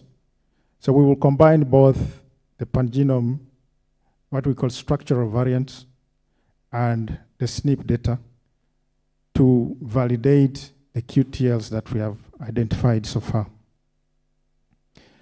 So we are also using the accessions that are showing resistance to develop progenies that will later become varieties or we shall use further in our studies. So for those who are not familiar with the rice plant, so these are the anthers, these are the male ones, and the stigma is hidden down there. So when you cross rice, these anthers must enter into where the stigma is, and it is here. So rice is a self-pollinating plant, and it fertilizes before it opens this spikelet. So once you make the cross, then you can advance it to advanced generations, and then you will develop the plants. Yeah, perhaps those are details. We can quickly give you 1 minute. Okay. So once we have so far transferred, we have done several crosses, and we are now in the back crossing level 2. And I think because of time, these are the students that are involved in the project. And the next plan is to establish a server to support our bioinformatic work and to support training at Africa Rice. And these are the partners that we work together with from CIRAD and IRD. They support us mainly in capacity building. And I think with that, I would like to thank AAS, thank European Union and African Union for the financial support and for the training, capacity building that is going on. So thank you very much. Yeah, thank you very much, Onaga. You can have a seat. You have a seat here. So I think now we have our last presenter from Togo, and this is Dr. Kofi. Dr. Kofi, you have the floor. 10 minutes. Thank you. Please. Good afternoon. I am Kofi Palanga from Togo, the largest country in Africa, just between Ghana and Benin. So my research is about the use of phytogenetic resources to mitigate the impact of climate change and the double burden of malnutrition in Africa. So this is my research, and I'm from, like I say, I'm from Togo. I am a lecturer at Institut Supérieur des Métiers de l'Agriculture at Université de Kara in Togo. Like you may know, human activity combined to climate change and agricultural policy have negatively impacted plant genetic resources which has led to the loss of biocultural diversity and the vanishing of some neglected and underused crops. Among those neglected and underused crops, we have what we call minor grain legumes, like African yam beans, common beans, and Bambara groundnut, which are species with high nutritional value that can be used to mitigate the malnutrition in Africa. And those species are nitrogen fixing, and they have high adaptability, so they can thrive under harsh environments and can be used to mitigate the impact of climate change. But these crops are disappearing because of human activities and the agricultural policy, like I say. So there is a need of conservation of these species in order to use them to improve the nutrition in Africa. When it comes to conservation, we have several steps to follow. The first step is to collect the accession of the species cultivated in the whole country. Then we do the agromorphological and molecular biochemical characterization of the accession. Then we go to the conservation, which can be ex situ, what we do in gene banks using seed, or we can be in situ, what we can do on farm with farmers. Why are we doing this conservation? Because we can use gene in this plant to create new variety, which can be released. And those varieties will be performing better than the existing one. So our project aims at contributing to the mitigation of the malnutrition and climate change effect through the valorization of three neglected crops in Africa. And these crops are Kersing groundnut, Bambara groundnut, and common beans. Specifically, the project aims at assessing the spatial distribution of the crops and to do an inventory of the reason hindering the production of these crops. The second aim of the project is to assess the genetic diversity of the crops through agromorphological and molecular characterization, and then we go to the nutritional characterization through biochemical test. Another aim of the project is to establish two core exemplars of the crops at ICRISAT in Niger and at the Institute of Togolese Research in Togo. How do we implement the project? So to implement the project, we have recruited 4 PhD students and 3 master students so far. Among the 4 PhD students, there is one student who has already graduated.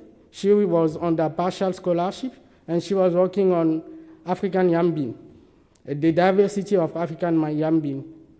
The master student was working on the nutritional value of African yam bean, and the both have already graduated. These students, they allow us to map the remaining area of production of these crops in Togo and to make the census of the growers who are still producing these crops. And we have also done an inventory of the reason driving the production of the crop in Togo, the constraints faced by the producer, and the preferred threat when it comes to the crops. Here, you can see a picture of the PhD students in the field during the ethnobotanical survey. At the right side, they are doing the ethnobotanical survey, and right side, yeah. And then the left side, you have Mr. Kamde, who is also a PhD student, who is doing field visit to collect the pest hindering Bambara groundnut production in Togo. Like I said, these students have done quite a great job. These maps show the villages where they have been to collect the accession and to do the ethnobotanical survey. So the number of villages vary from 134 to 411. So They have done quite a great job. Here you can see a greenhouse, a hydroponic greenhouse. We are building in our university. Our university is very young, so there are many things which are remaining to be done. So this is an hydroponic greenhouse powered by solar energy. We are building on the campus thanks to the Arise Fund. And we have also ordered some equipment in order to equip our molecular biology labs. So the Arise project is also helping to strengthen the capacity of our university. What are the potential impact of our project? Neglected crops like African yam bean or common bean will be preserved from extinction, and we will gather important information to pave the way for breeding program, which aim at improving the existing variety. And we are going to promote these crops on the Togolese diet in order to mitigate the malnutrition. Our project tackled two of the main objectives of the EU policy dialogue, which are food and nutrition security and sustainable agriculture, climate change and environmental degradation. We are also trying to help to reduce poverty through the diversification of farmer income. Since we will promote the crops in the Togolese diet, it will increase the demand of this crop, and it can help to increase farmer source of income. I would like to thank AS for the opportunity they have given us through the Arise program, and I would like to thank EMNA for the organization of this conference. Thank you.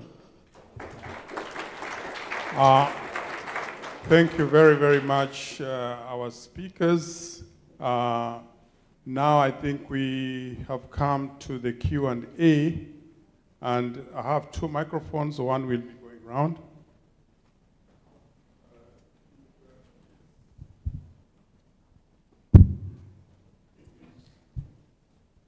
So you'll agree with me that truly we've had very rich presentations from our fellows, as well as the keynote speakers.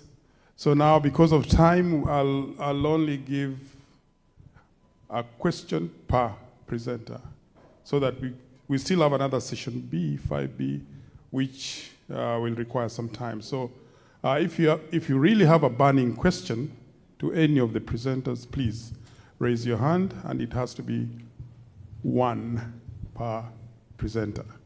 So I'll start with, that hand was, okay. Then you, and yeah. Yes, good afternoon, everyone. I'm Bridget Mutuma from the University of Nairobi. My question goes to Dr. Rafik about his organization. From your project plan and from your presentation, you said that you're starting with West Africa and then you'll diversify later. So my question is, at the moment, from now until 2028, are you open to working with other African countries? Thank you. Yes, thank you very much for the nice question. Yes, as I said, so the next year we will start as a pilot. So it's only a pilot region. We will start with West Africa. But during next year, we will start to write this CSA, Coordinating and Support Action. And there it's completely very welcome to join the initiative. Thank you very much. My question goes to the presenter who presented on the aspect of rice. I'm a molecular biology by training and profession, and I want to know how you came up with the aspect of resistant rice that is resistant to rice blast. Did you do basically classical breeding so that you come up with this? Or did you use some molecular method like maybe the CRISPR analysis to come up with the aspect of gene editing to result to the resistant rice cultivars?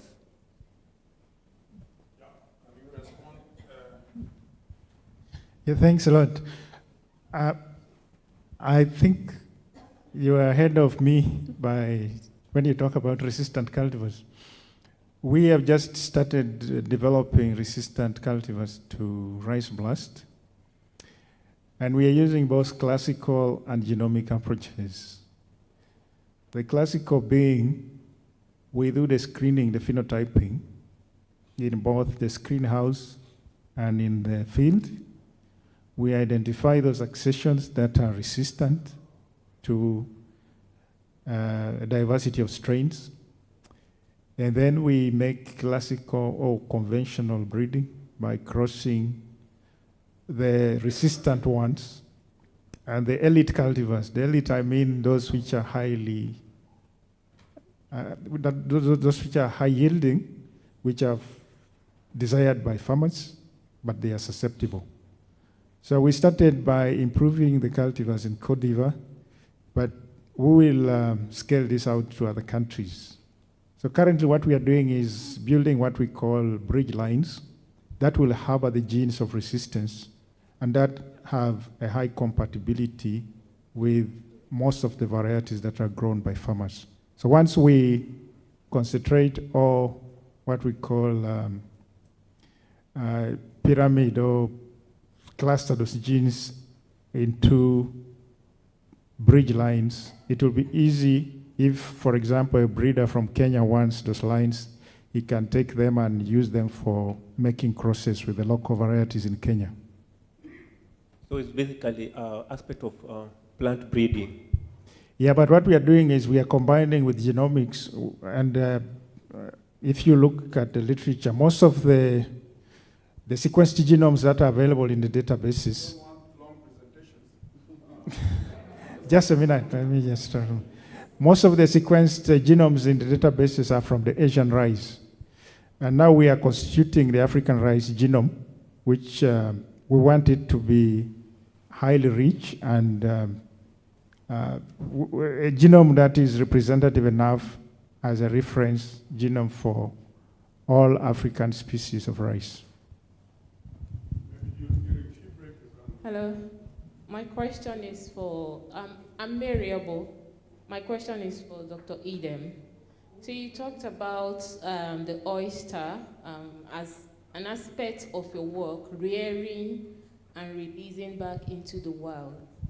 So I'm wondering, should the situation of the optimum temperature not be conducive, how are you working the rice project to ensure that the released oyster into the environment, they are guaranteed to grow up to maturity while retaining all that they need to retain, to survive in the environment? Thank you. Okay, thank you very much. This is a post-Arise project question. At this stage, we are not doing that yet, but there are two things that we are looking at.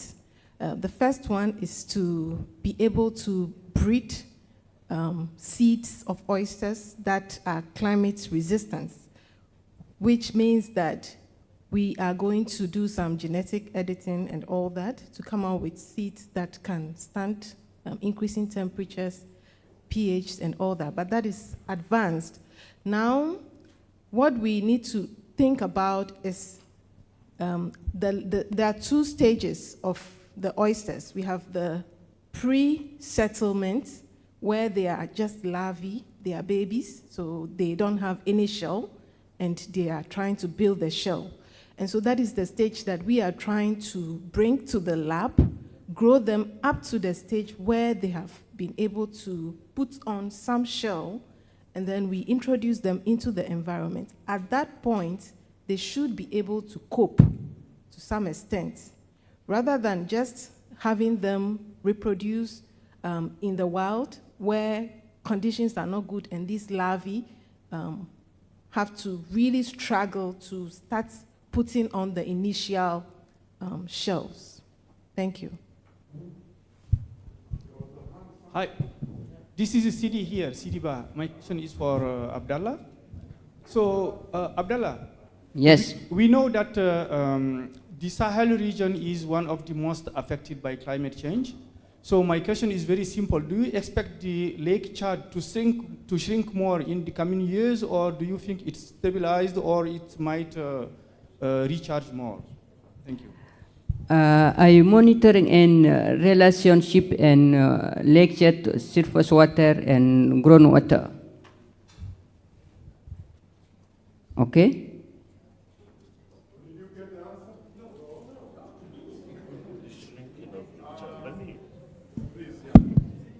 I think Lake Chad has been shrinking from the 60s up to the 70s. The current size is quite infinitesimal vis-a-vis what it's been in the 60s. So right now there is some level of recharging taking place in the lake. So the level of shrinking has to a large extent been reduced. So right now we're seeing the graph almost a flat one compared to what it's been in the last 3 decades.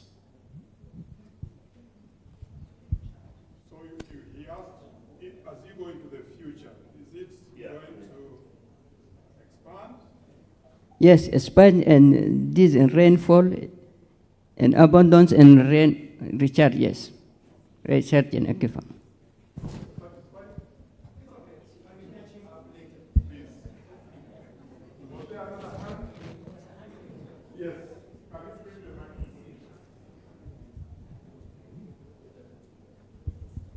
So my question goes to Dr. Jessica Thorne, especially on the landscapes optimization project, just to find out whether the 3 communities that she work on in Madagascar, Namibia, and Sierra Leone, in terms of his intervention, has there been any synergies that has been found, and whether or not how so far the project has gone, whether there are certain things that you have identified that will occasion the future research in those 3 different communities in the countries that you've identified. Thank you. Thank you for the question. What I understand is, are you asking, is there kind of commonalities across these different systems? I mean, we're working in the reason why we selected these sites because of the gradient of rainfall and the range in demographic sizes, the population size, which is quite varied. It's about 5% in Namibia compared to certain parts of Madagascar, and it's also different climatic conditions. I think, and then it's coastal and inland areas. I think there are some commonalities in terms of kind of the institution building associated to the need to better develop foresight around land use planning. Issues around land tenure are quite common. There's quite varied building codes across these different systems in which people are constructing these informal housing. I think the issues around sanitation are quite common in terms of open defecation and the amount of industrial waste going into the water that's allowing for pollution. I think there's flash flooding seems to be a common issue across all areas, as well as the saturation of the soil due to the lack of sanitation. So I think there certainly are commonalities. And when you talk about visions of the future, these archetypes do seem quite frequent. So it is quite exciting to see that in these very different systems, people are envisioning the future in the same way. And hopefully that can build the impetus behind policy recommendations at a regional level. Good. I can see. I think that will be the last. Wait for the microphone. I also want to ask a question, comment to a lady of Namibia. I'm very happy that at least I hear one presentation on urbanization-related challenges, because this is a huge changing issue for the whole of Africa. with different types of cities, as well the capitals, as all the intermediate cities that are coming up. The rural landscape is also completely changing. So these nature-based solutions are really, really important for the future. So I'm happy you were talking among many, many different things. Congratulations with all the work you did. You were talking about Urban Forestry Forum with some relation to C4. Could you give a web link or something more information? Because it allows us to mutually learning and to better share the existing knowledge. Thank you. Thank you. Yes, absolutely. We are currently organizing the second African Urban Forestry Forum that will take place in September in Johannesburg, which you are very well invited, welcome to attend. You can also look at the previous first African Forestry Forum that took place in July 2021, and all the presentations are up, so I'll be happy to give you that afterwards. And if anyone is interested, the UN Food and Agriculture Organization facilitates this urban and peri-urban forum internationally, so there are exchanges across regions. And on the first point you made, we are hoping with collaborators in this room to establish a special issue on climate change and urbanization. So if anyone's interested in contributing, we're hoping to do this through the RISE partnership. Good. I think let's bring this session to a close. And before we do that, can we give a round of applause to our panelists? So thank you very much. You can now have your seats. And it's time, I think, for a break. But can we have the Master of Ceremony to dismiss us? Nothing new, just a break of 15 minutes, please. Coffee and some good things to eat. Thank you. We come back in 15 minutes, maximum.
Hello, welcome again. Good evening, because now it is 5:51, so good evening. And yeah.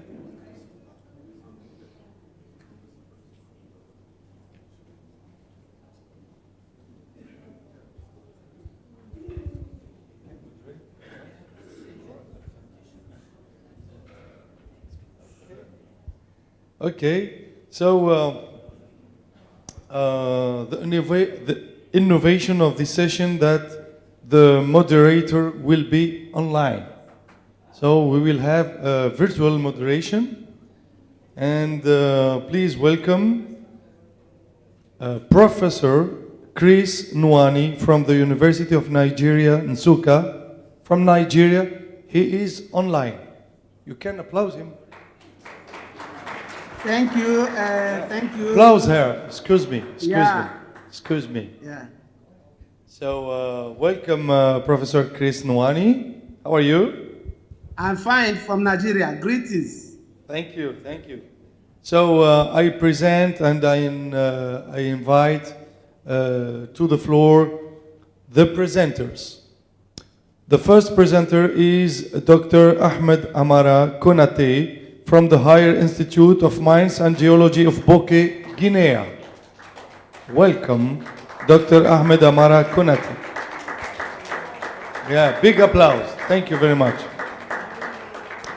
The second presenter is Dr. Ibrahim Karidio Diori from Sermes, Niger.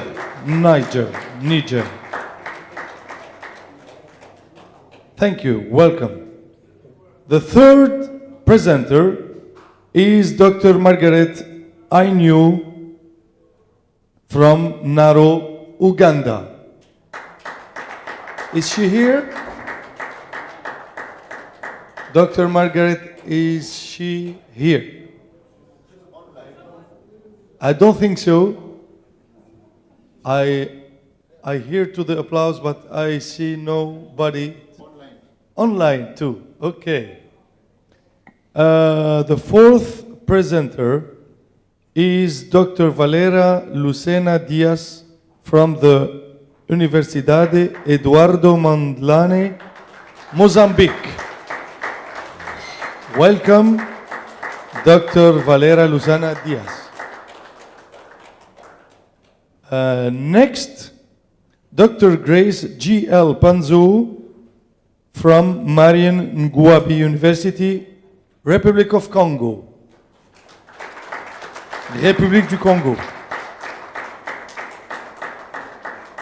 Last but not least, Dr. Sidiba from École Nationale d'Ingénieurs, Abdelrahman Baba Touré from Mali. And the last presenter is Dr. Selim Philo Mafuzo from University of Eswatini. Eswatini.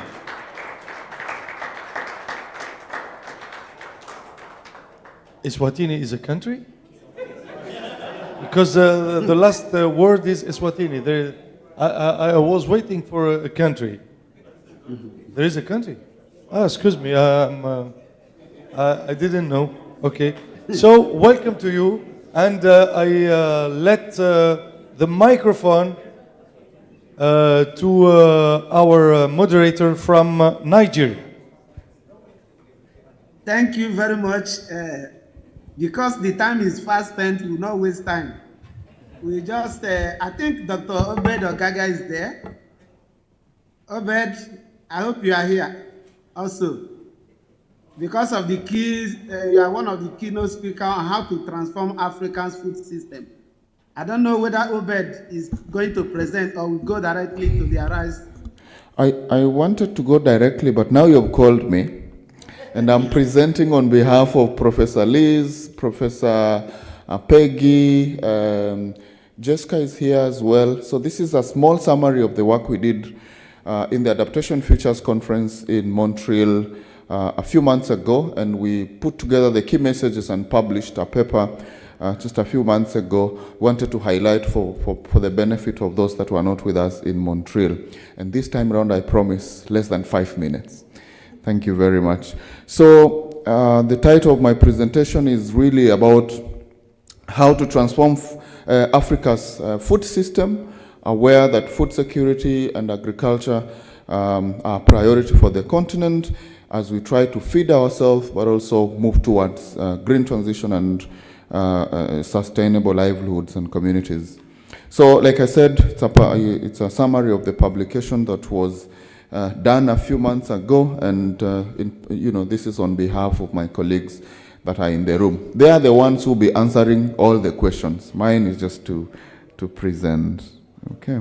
So we all know that Africa is home to about 64% of the world's available arable land. And we are home to the world's youngest population, with actually about 70% of sub-Saharan Africa being under the age of 30. That introduces the population dividend that speakers have been alluding to.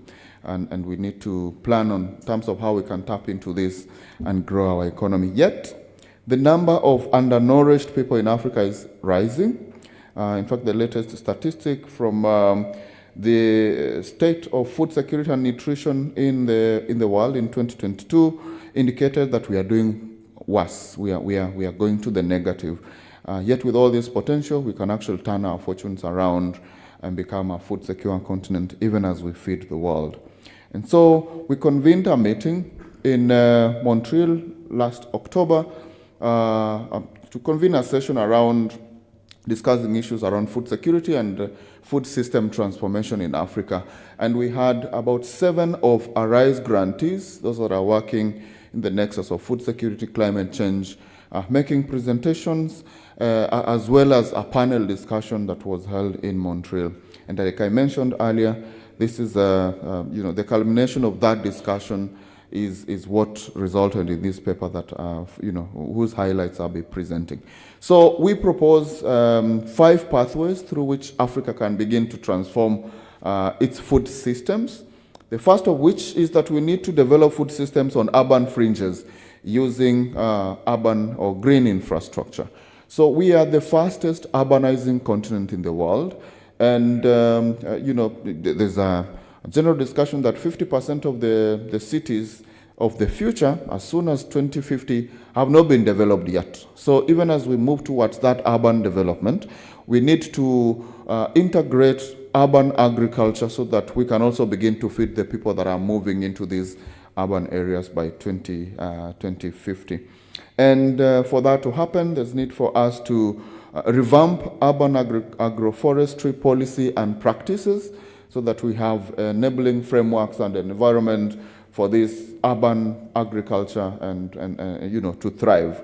And as we do that, we need to address issues around land tenure and ownership, try to push for investment in high intensity agroforestry around these urban areas, especially in the peri-urban spaces, and begin to enhance the capacity of our communities and people to actually effectively do this, urban agriculture, especially in the fringes of our cities.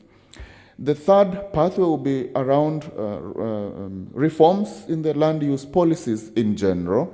Again, because of that shift in population dynamics as we grow, there's need for us to rethink how we use our land, ensuring that we have dedicated land, for example, for agriculture and green spaces, so that we do not just urbanize and minimize the arable land. This is particularly useful in areas or countries like Egypt, where the available land for agriculture is very small.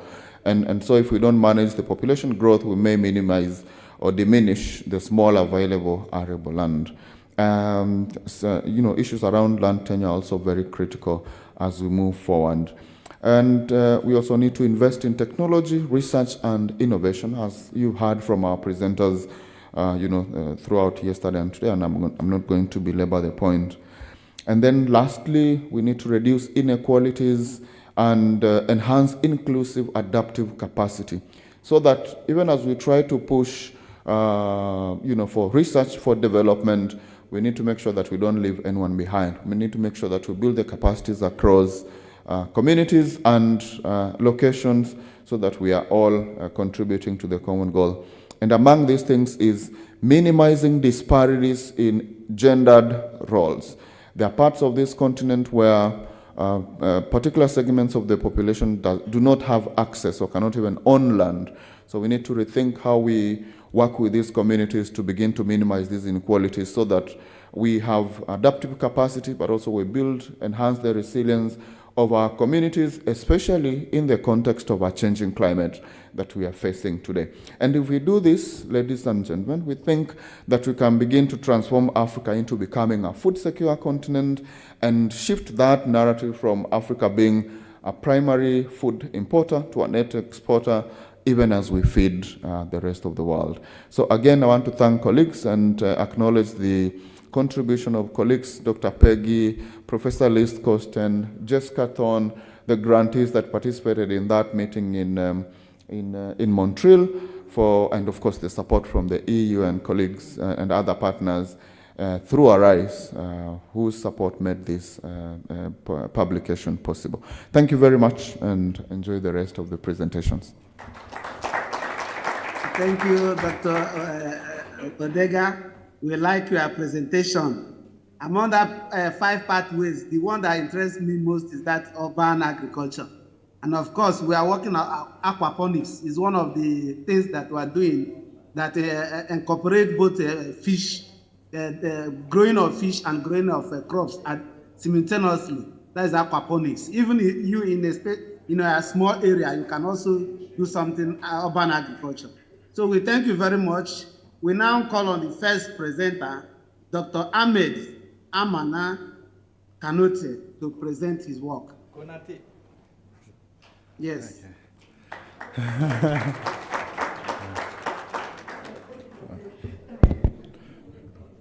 Good evening, everyone. My name is Ahmed Amara Konate. I am professor à l'Institut supérieur des mines et géologie de Bokeh. First, I want to thank African Academy of Science to allow me to participate to this conference. My presentation is about multi-scale analysis of groundwater mining processing in West Africa for better, safe practice. West Africa is one of the gold provinces in the world, mainly in the Birimian gold belt. As shown in the screen, the belt is the main source of gold, and it is extended from my country, Guinea, and go through to Mali, Cote d'Ivoire, Ghana, and Burkina Faso. About 5 to 6 million people are trying to improve their life by practicing this artisanal gold mining. Mostly they use, they have impact on society and economics and environment, and this has been highlighted by several authors in the literature. In artisanal gold mining, practice is based on absence of planning, the use of rudimentary tools, and the uncontrolled use of toxic chemical. And there is no quantitative data on the impact of environment due to artisanal gold mining. And the aim of our project is to use multidisciplinary approach to allow an objective characterization of the impact and the evolution over time, and to improve this technique. Specifically, we will establish the state of the art in the selected site in Guinea, in Mali. We analyze the impact of this mining activity on vegetation, soil, sediment, and water resources. And we also determine the physical and chemical properties of rocks, soil, and water resources, as well as the geochemical properties of rocks to try to understand why the gallery collapsed. And we also will propose methods for improving all the steps from the exploration to the chemical treatment. And the last step, we will develop a training module for minor in these activities. And our project is in line with the policy dialogue of science and technology and innovation of African Union and European Union because it improves the quality of life of artisanal miners and those around them. It promotes smoother gold mining with less impact of environment, and it provides solutions to improve gold mining technique. It also strengthens research capacities, brings science based on advance for policy in Africa, transfer of skills, and integrate in the universities involved in the project. And I'm going to show you the impact of our project on our institute. With the ARISE project, we have recruited 4 PhD students and 6 master students, both of them, including 3 females. Both of them are sponsored by our institute and the ARISE project. And the ARISE students have received, as you have seen in the screen, they have received, all of them have received a laptop, new laptop from the ARISE project. They also have, with the collaboration with our partners, Réseau 3SE, it is a Canadian. We train our students and also the institute researcher in how to collect sample in the field. And with the ARISE project, and it allows us to now in our laboratory of applied research in geosciences and environment to prepare our sample and analyze some water sample and soil sample. This equipment was bought by our institute. And we also organize with the ARISE Fund a scientific research training for both for ARISE students and also for the institute researcher. And with the ARISE Fund, we also sponsorize the visiting research for ARISE students in Ivory Coast, in University of Abidjan. As you see in the screen, it is the staff of our institute, the main director, and with the staff of our institute. And Adam Makone is there. I came with him, and he make a poster presentation. And he went to Ivory Coast to learn how to process satellite imaging. And also there is Joseph, and he went to University Mohamed V of Morocco to work on phytoremediation. His work is based how we want to identify plants we can attenuate ground pollution in the mining area. And his work is also in progressing. And Mariam and also Bamba, the two went in University of Bamako to learn how to geological modeling, basing modeling, and also for geochemistry. All of them, the 5, are master students. Our impact on local community, including local administration and minor, our project was presented to them by the meeting, and they are involving in all process from data collection. And the last step, we will present the preliminary result to them because they are involved in all steps in our research. So we collected 30. We have collected data from 30 gold pending sites in our country, and we collected in 2 sites in Mali. And the visibility of our project, we present the ARISE project in the annual research innovation prize in our country, and we got the 2nd prize. And that allow us to be sponsored by the Ministry of Higher Education for mobility of my team. And also with my visibility, and I have been appointed as Deputy Director General in charge of research to my institute.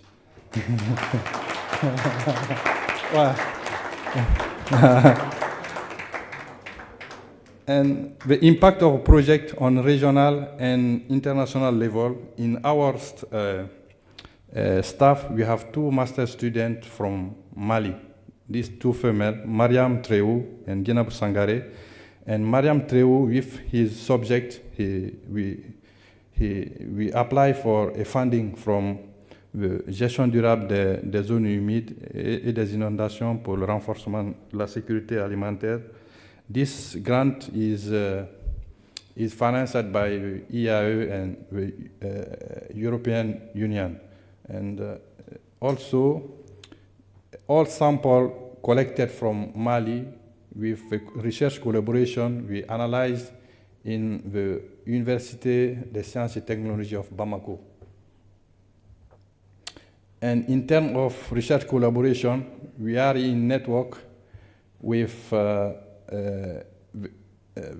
avec l'école des mines et la géologie de Niamey, the Excellence Center of Environment in Ivoire Coast, and also le réseau activité minière durable, which is sponsored by the as partner via ERD. They give me a lot of visibility, and my profile can found in the website, and they make relationship between our Thank staff. Thank you, Ahmed. Voilà. Check your time. Okay. Thank you. Voilà, this is the last. Okay.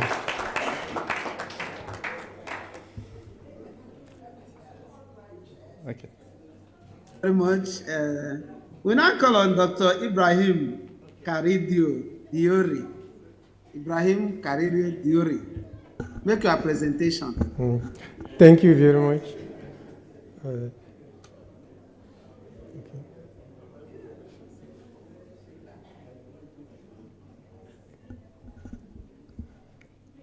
Thank you very much. I'm by name Dr. Karidio Ibrahim, a research associate from CERMES, that stands for Centre de Recherche Médicale et Sanitaire. In English, it would be Medical and Public Health Research Center in Niger. I'm here to talk to you about my ARISE project entitled, okay, should I have to move over? Okay. Okay, I'm here to entertain you about my ARISE project entitled Investigation of Local Food Sources of Prebiotics for the Prevention and Management of Moderate Acute Malnutrition in Niger. In sub-Saharan Africa, and I think we can scale up to low and middle income world, many efforts have been made to alleviate the impact of malnutrition, but still the statistics remain beyond the threshold that has been defined by the World Health Organization as an alarming threshold.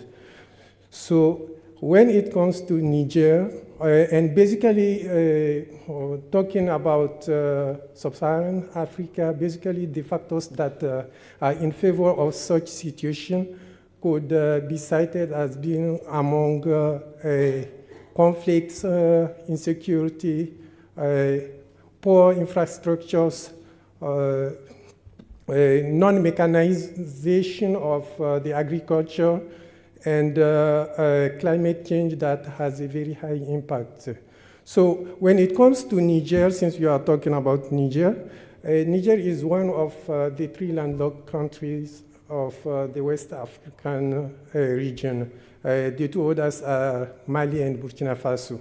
The particularity that we have in Niger is that in Niger, 2/3 of our land mass is covered by the desert. And with the only 1/3 that we are left with, we have only 3 months of rainy seasons. And this rainy season is mostly characterized by episodes of floods and droughts that make food and nutrition insecurity a very, very huge, recurrent and quasi-permanent problem that we are experiencing. And of course, part of the population that suffer most from that are the elder, infants, and children. And how it impacts also the countries that the more than 40% of the national GDP relies mainly on the primary sector, that is agriculture.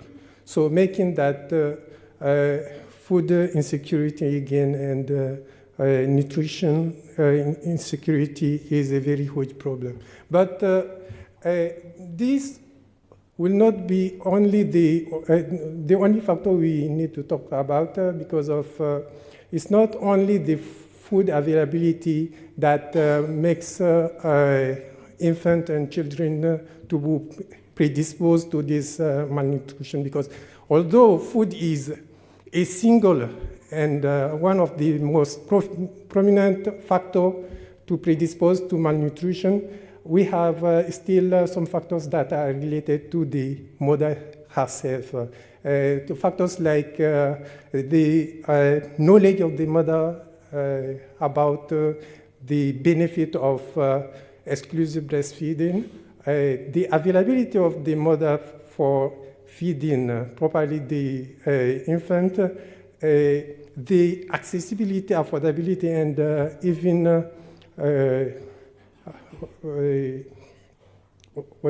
the accessibility, availability, and affordability of the food that could be hindered by the high nature of the food prices, could make also it difficult to have such a proper and healthy diet to the infant.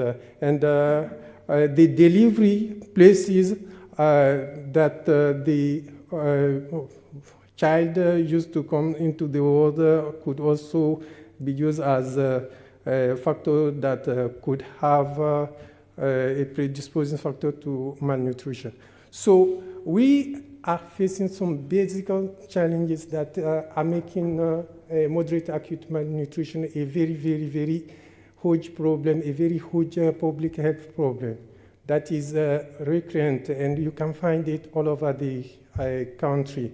Although you have a little disparity among regions, you have regions that have very low prevalence, some with moderate and some with very high and permanent prevalence of such malnutrition. So what we are trying to do, thanks to Arise for that, is that we are trying to look for a local solution for that public health problem. In public health, what is usually used as an approach to address this moderate acute malnutrition is the administration of therapeutic flowers that mostly are imported and mostly target only to satisfy the basic nutrition need of the infant. So what we are trying to do, since science enables us to know that it would be better and more sustainable to address this malnutrition in infants when they come to be a victim of that, is when you address it, going for both the nutritional, to satisfy the nutritional need and also to go for the microbiota of the infant that mostly is being installed and getting matured at the time the infant is experiencing such a condition. When you go for the microbiota, you will be able to refeed and to have back the infant for a sustainable way. Otherwise, if you go just for satisfying the nutritional need, the child end up being stunted and at risk of moving back to the same situation of malnutrition.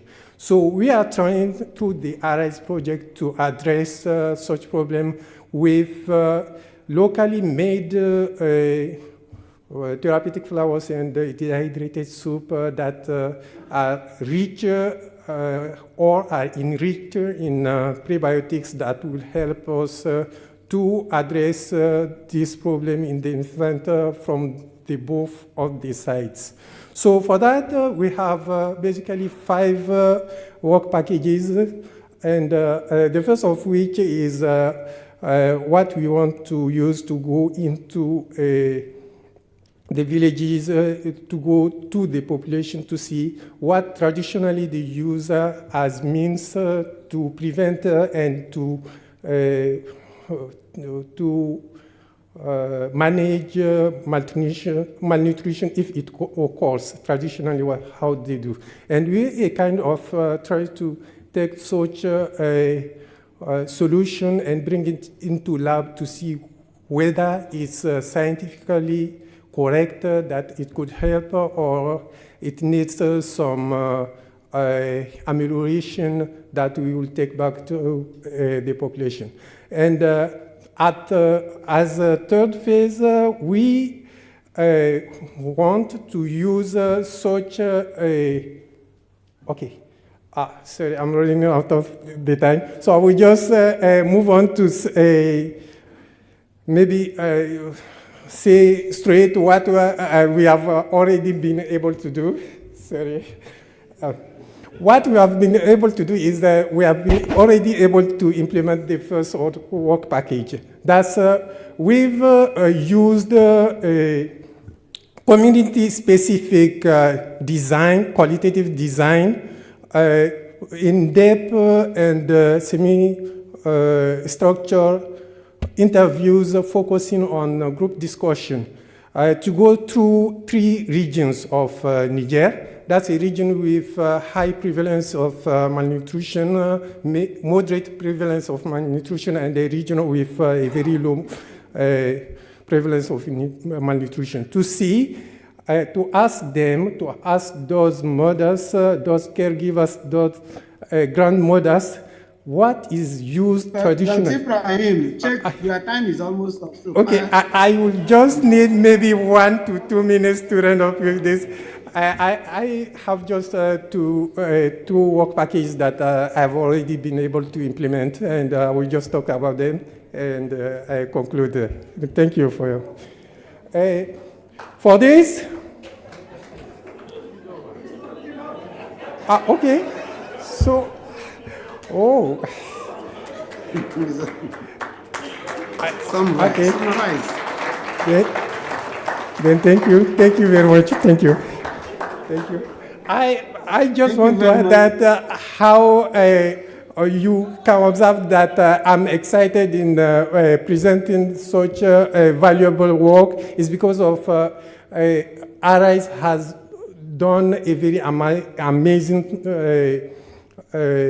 thing of enabling us to have such a novel project that we are being implemented. And as an impact of this project, I would just like to add this, that myself I've been recruited into the research center thanks to ARISE, because I'm fully paid through the ARISE project. And I'm having today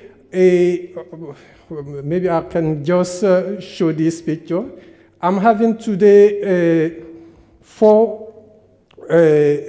I think you can recognize the face of Dr. Peggy. She honored me by visiting me when she went to the 5th African Research, Technology and Innovation Forum.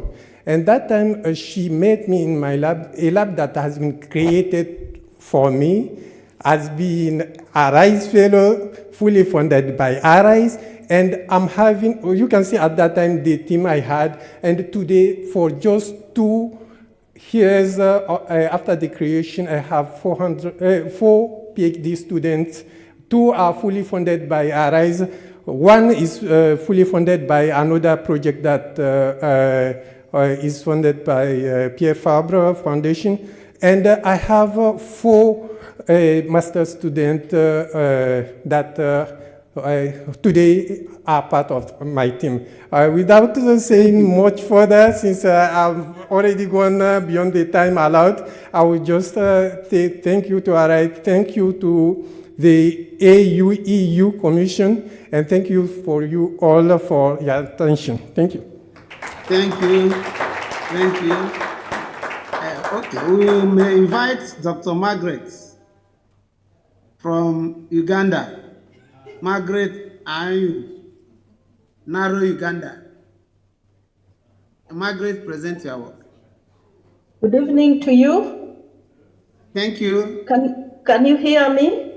Very well. Okay. I'm called Margaret Anyu, as you mentioned, and I'm a principal research scientist at the National Agricultural Research Organization in Uganda. And my research focus is in aquaculture. So we are moving away from crops and humans and talking more about fish, but how fish benefits humans. Before I proceed, permit me to put off my video, because in Uganda it's already late. It's 9 o'clock, and when it's when it's actually evening, internet connectivity is poor. So hopefully it will help to enhance the connectivity.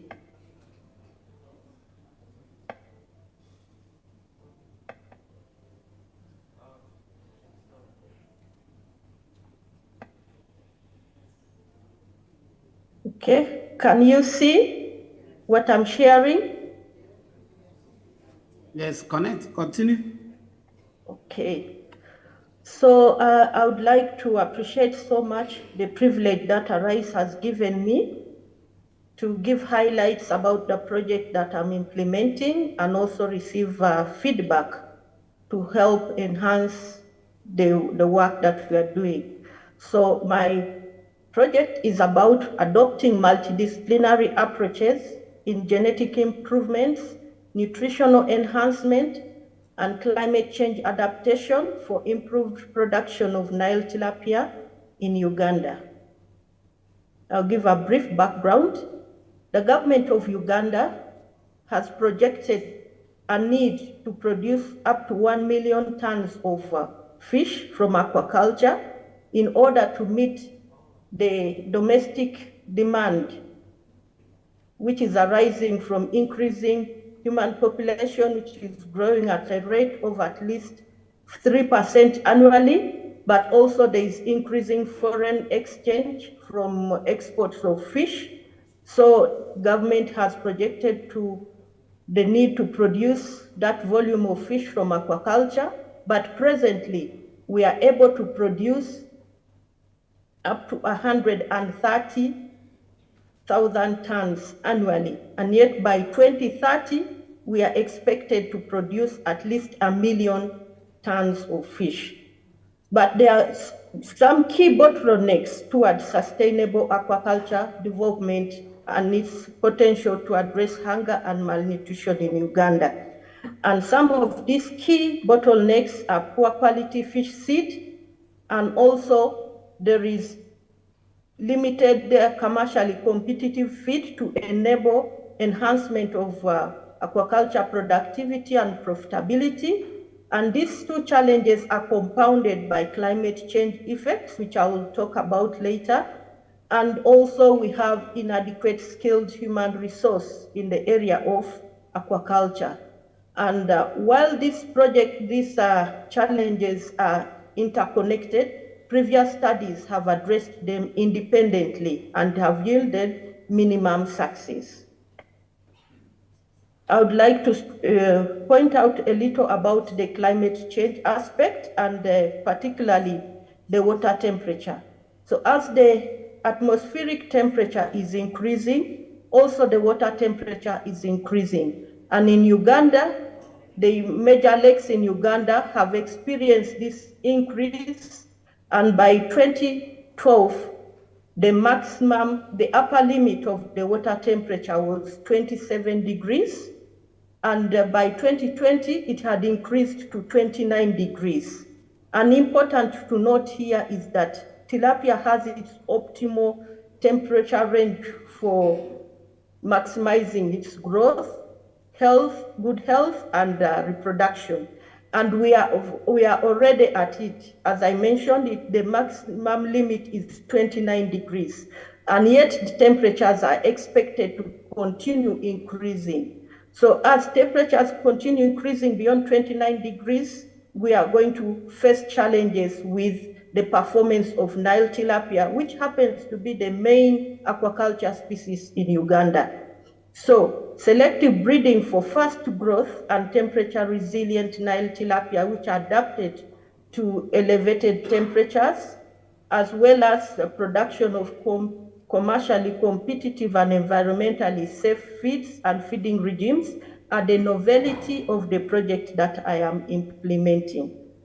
Sister Margaret, please put it on presentation mode. Put your work on presentation mode so that people will be able to look at you.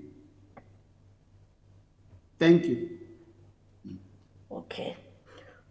So successful implementation of this project will contribute to increased and sustainable aquaculture production, improved food security, and will create jobs along the aquaculture value chain, which will also contribute to improved livelihoods. The project has 4 key objectives. The first objective will be to study the effects of elevated water temperature on the growth, survival, and the physiology of Nile tilapia from the different major lakes in Uganda. Then the second objective will be where we'll select and breed Nile tilapia strains from the different lakes in Uganda for both fast growth and tolerance to elevated water temperatures. Then the third objective is where we'll develop cost-effective and environmentally safe feeds for the fast-growing temperature-resilient Nile tilapia that will be bred in this project. And finally, we shall popularize the fast-growing Nile tilapia strain that is resilient to elevated temperature, along with the allied feeding regimes that we shall come up with from this study. In terms of the project implementation approach, I will be briefing this. For the first objective, which involves identifying the temperature-resilient Nile tilapia, we shall grow the Nile tilapia from the different lakes in Uganda at different temperatures and optimal temperature for tilapia growth and elevated temperatures to identify the tilapia strains that will be able to tolerate such conditions. And so in that we shall assess growth performance, but also we do a genome-wide association study in order to identify those genes those specific tilapia that are resilient to elevated temperature have that enable them to withstand elevated temperatures. Then in the second objective, we shall do a cross-breeding study where we shall cross the fast-growing fish that will have identified in Objective 1 and cross them with those that are resilient to elevated temperature in order to obtain fast-growing temperature resilient strain. Then in the third objective, that's where we shall then develop feed customized for the fast-growing temperature resilient Nile tilapia using nutritional genomics, and we shall also come up with feeding regimes that ensure we minimize the cost of the feed and at the same time ensuring minimal waste accumulation in the pond. And this will do by applying circular economy concept. And for the last objective, which involves popularizing the research work from this project, we shall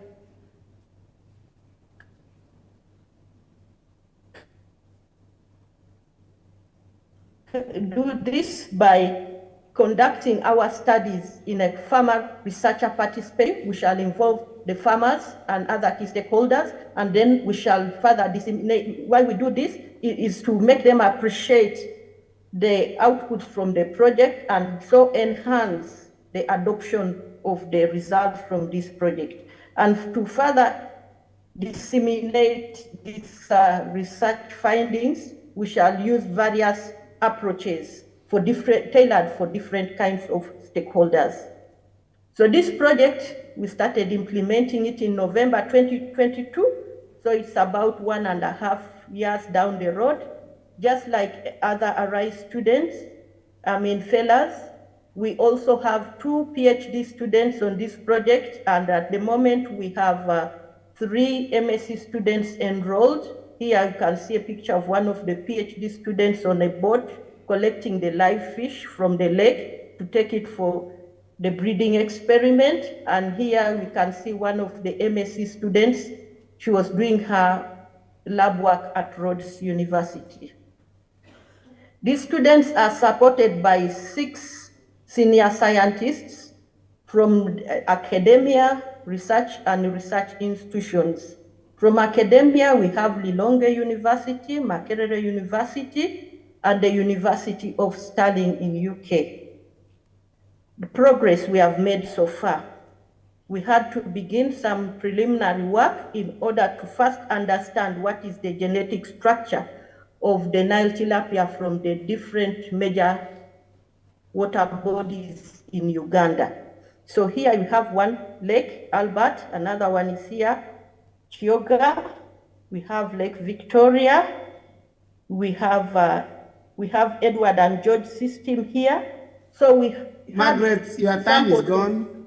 So just summarize your work. Your time is over. Okay. So what we see here is that in Lake Edward we have a distinct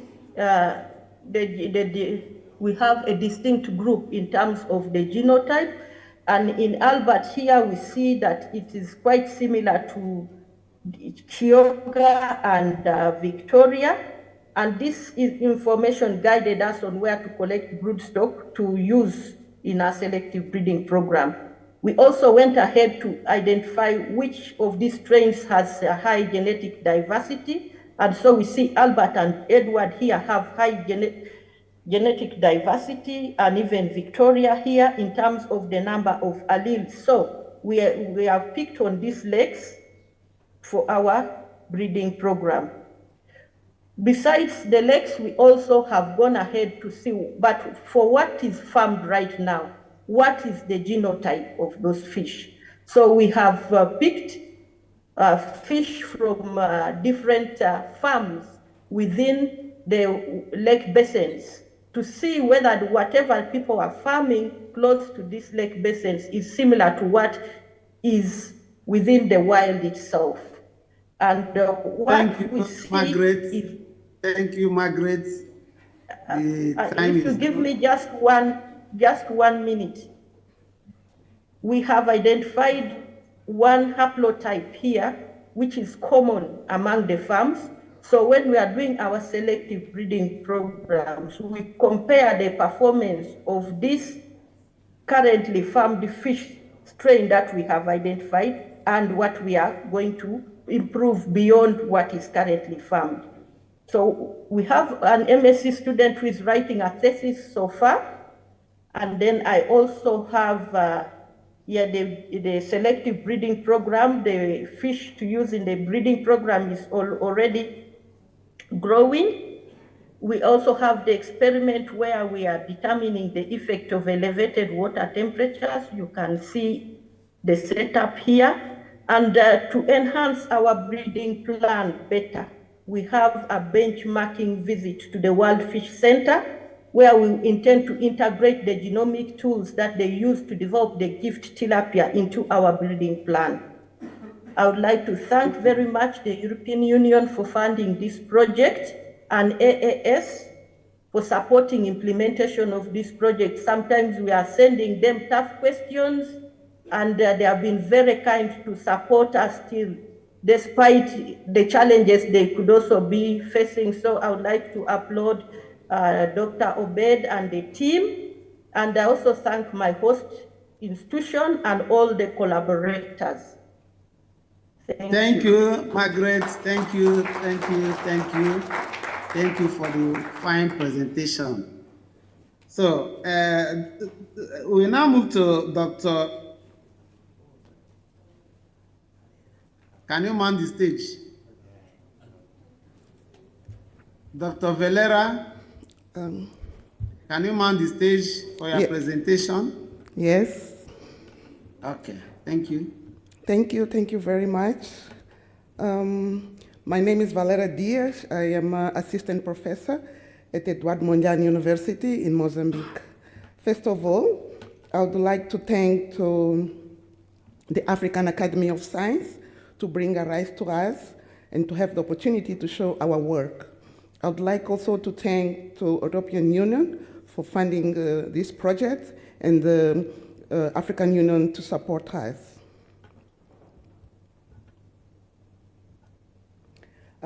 My project is about the evaluation of seaweed culture and exploitation in southern Mozambique. Don't know if it will move. Maybe I need to say that I'm very proud to be here representing my country, and I'm also happy to be able to represent the ladies in this state. So thank you very much.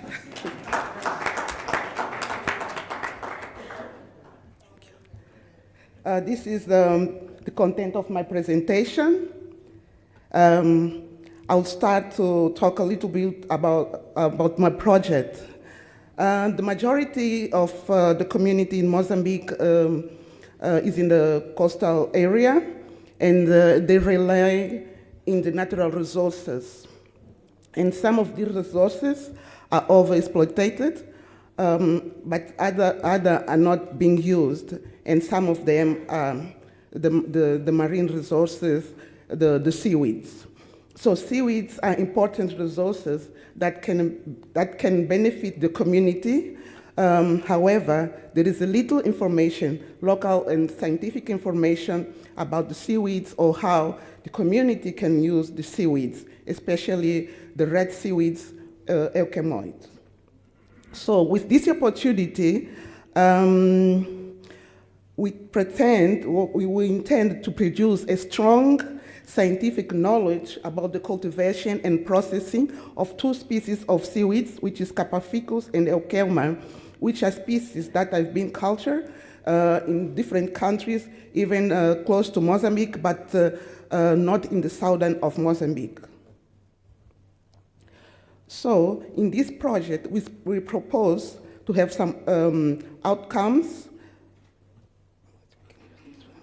We propose to have some outcomes. First of all, it is capacity building. This morning was highlighted that if we want to develop, we need to do capacity buildings.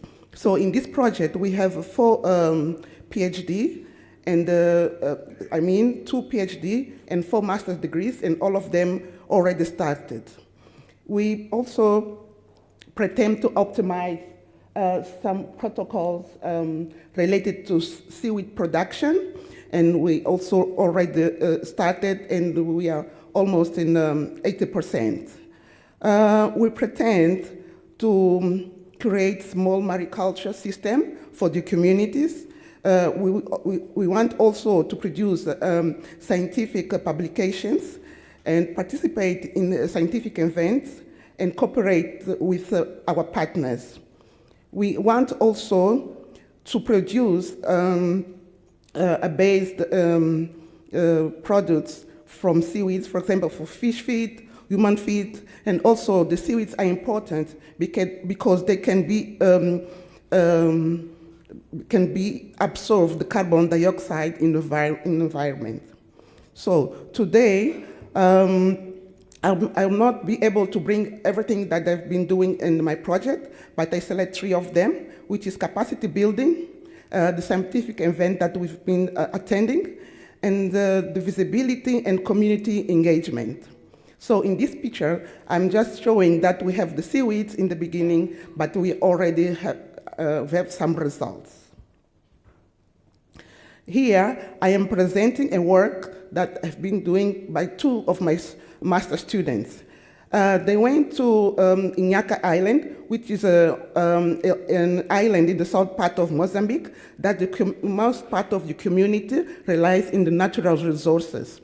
They usually fish and also use a mangrove, which is not allowed. So with this project, we went there to implement the cultivation of seaweeds. We have been trying to see which one is the best methodology for the community to use. We found out that 2 of them, the off-bottom system and floating system, can be implemented properly. The first one, it easily can be easily, the community can prepare it easily. But we have the floating system. If they have funds or have money, they can easily also take it. So as a result, we found that both of these systems are working, and the important thing is that the seaweed can be cultured during the whole year, even during the winter, that they can achieve nearly 400% of the body weight, initial body weight after 45 days, what is good. In the summer, they can achieve nearly 700% of the initial body weight, so it grows very fast. And another thing that is very important, it is that the community can still culture seaweed during the period that they cannot fish because it's a period for the fish to breed. Other important thing about the cultivation of seaweed is because it has a positive ecological impact. The place that we have seaweeds, we can realize that more fish comes around it. So we are prepared now to start the program with the community. Another activity that we are doing is related to another PhD student. She already is using the seaweed that we are growing in Iñaka Island to prepare the fish feed in order to improve the growth rate. So this is a very important information. And the impact is that the people around our community, other universities, other faculties, are already asking us to bring seaweeds for them. They want to try in other animal has food or to supplement the food. This is the other topics that we are investigating. One of them is to use the seaweed to supplement the food for infants that have malnutrition. We are also going to identify possible phytocompounds in seaweeds, and also we are going to evaluate the possibility of use seaweeds to capture carbon dioxide and probably mitigate the climate change. We participate in some scientific events thanks to this program. These are some events that we already are participating in some symposiums, congress, and conference. The importance of this is that our students are able to participate, to present, and also to improve their skills. in terms of visibility and community engagement, when we start this project, we were able to take some students to Zanzibar, where they learn how to culture the seaweed and also prepare some products based on it. We are able also to interact with the European Union office in Mozambique, showing our project, and we show our project in the Expo in Mozambique international event. We are able to visit the chancellor in Inyaka Island, so they are able to receive us and help us talking with the community. We receive also partners from Tanzania and also Portugal, which are working with us, helping us with the students as well. In terms of the plans for the next month, we want to continue trying to identify the applicability of the seaweeds, and we also will be working with the community, teaching them how to prepare some products based on the seaweeds. We want to do some publication and also create mariculture with the community. But we have a challenge. We have students who are finishing the master's degree now. I have 2 students, so we are not sure what they will do next. And we have the community that also we need to follow. So probably these students can be involved, and because they have the capacity to do it, so it will be really great to have the possibility to have some funds and to be able to continue with them. So I would like to thank to the African Academy of Science for this possibility. I would like to thank also the European Union for funding us. I would like to thank EMNA to accept that we come to this country, beautiful country, and the institute that are here with us. Thank you very much.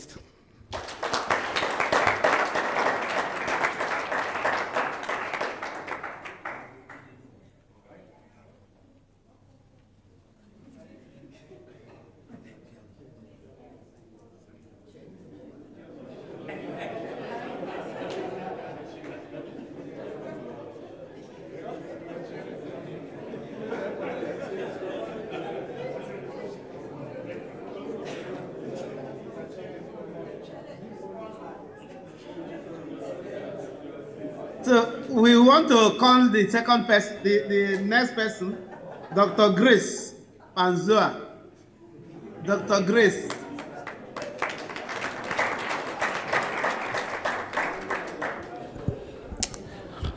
Thank you very much. Dr. Grace Jopol Lubota Panzu. I'm come from Republic of Congo. No, the big Congo. It is the 2 Congo. The big Congo and the small Congo. The big Congo, it's the DRC, Democratic Republic of Congo, with capital is Kinshasa. My country is the small Congo, Republic of Congo, with capital is Brazzaville. Yeah. Thank you very much.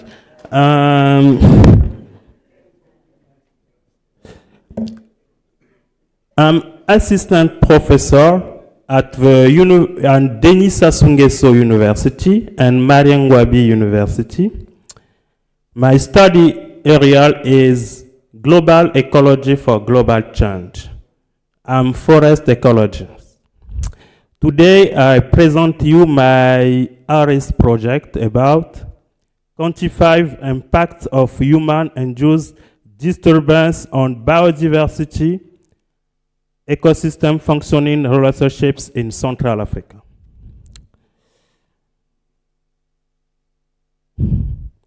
The Earth is changing as never before. Today is World Environmental Day. It is very important each people have a conscience is the earth is changing as never before. This picture shows the changing of at the same place. Before in the 19 and 1804 and then 2020. This situation leads biodiversity laws. The biodiversity this picture shows is decreased from 1984 to 2020. We have a biodiversity loss. The fish, for example, is lost. This biodiversity loss leads to reduce the ecosystem service. The ecosystem service, for example, the provisioning service, for example, the food, the regulated service. It is very urgent to measure these changes, understand them, and mitigate the increasing threats from climate change. So, the aim of my project is to understand how human-induced disturbance affect biodiversity and ecosystem service in Central Africa. We address 3 specific objectives. One is to evaluate the perception of supply and use of ecosystem service by forest stakeholders. The stakeholders in my project are the local population, the logging companies, a delegation of Ministry of Forestry, the community, the NGO, the university, the consultants. The second specific objective is to quantify biodiversity, flora and fauna, and ecosystem service in the forest. The last objective is to examine the forest recovery dynamics and the time scale to forest recovery. To reach to this objective, we installed the permanent plot. In my project, we use to install the new generation of permanent plant. What is the new generation of permanent plant? We have 2 characteristics of new generation of permanent plant. The first, it is a size. The permanent plant, we install it, the size is 1 hectare because it is the standard size to compare our result and the result from other tropical regions. The second characteristic, it is to use digital tools. When we install the permanent plant, we use a smartphone on tablet to collect data. We use the 2 applications. The first application, it is Open Forest. The Open Forest, it is application of created by FAO. We create the survey to collect data. This application allow me to monitoring over time the biodiversity and ecosystem service. The second application, it is PlantNet. It is difficult to identify the tropical species, but this application is very good to use on the field to identify on the time the species. So we use this methodology with a new generation of permanent plant. We install 25 permanent plots in the 2 ecological regions in the Republic of Congo. ecological area 1, it is the north, and the second in the south. In each ecological area, we use the free forest allocation. The protected forest without human disturbance. The production forest, human disturbance is logging, and the secondary forest, human disturbance is agriculture. At this moment, we measured about 60,000 trees. This data conducted to measure, for example, the biodiversity, about for flora, for example. In the North Congo, in the ecological area 1, we have about 150 species. And the South Congo, in the ecological area 2, we have about 90 species. But in the North Congo, it is a semi-deciduous forest in the high diversity. Than the South Congo, it is the evergreen forest as a low diversity. And then around permanent plot, we study the perception of population of ecosystem service by supply and use of ecosystem service. And the policy implication.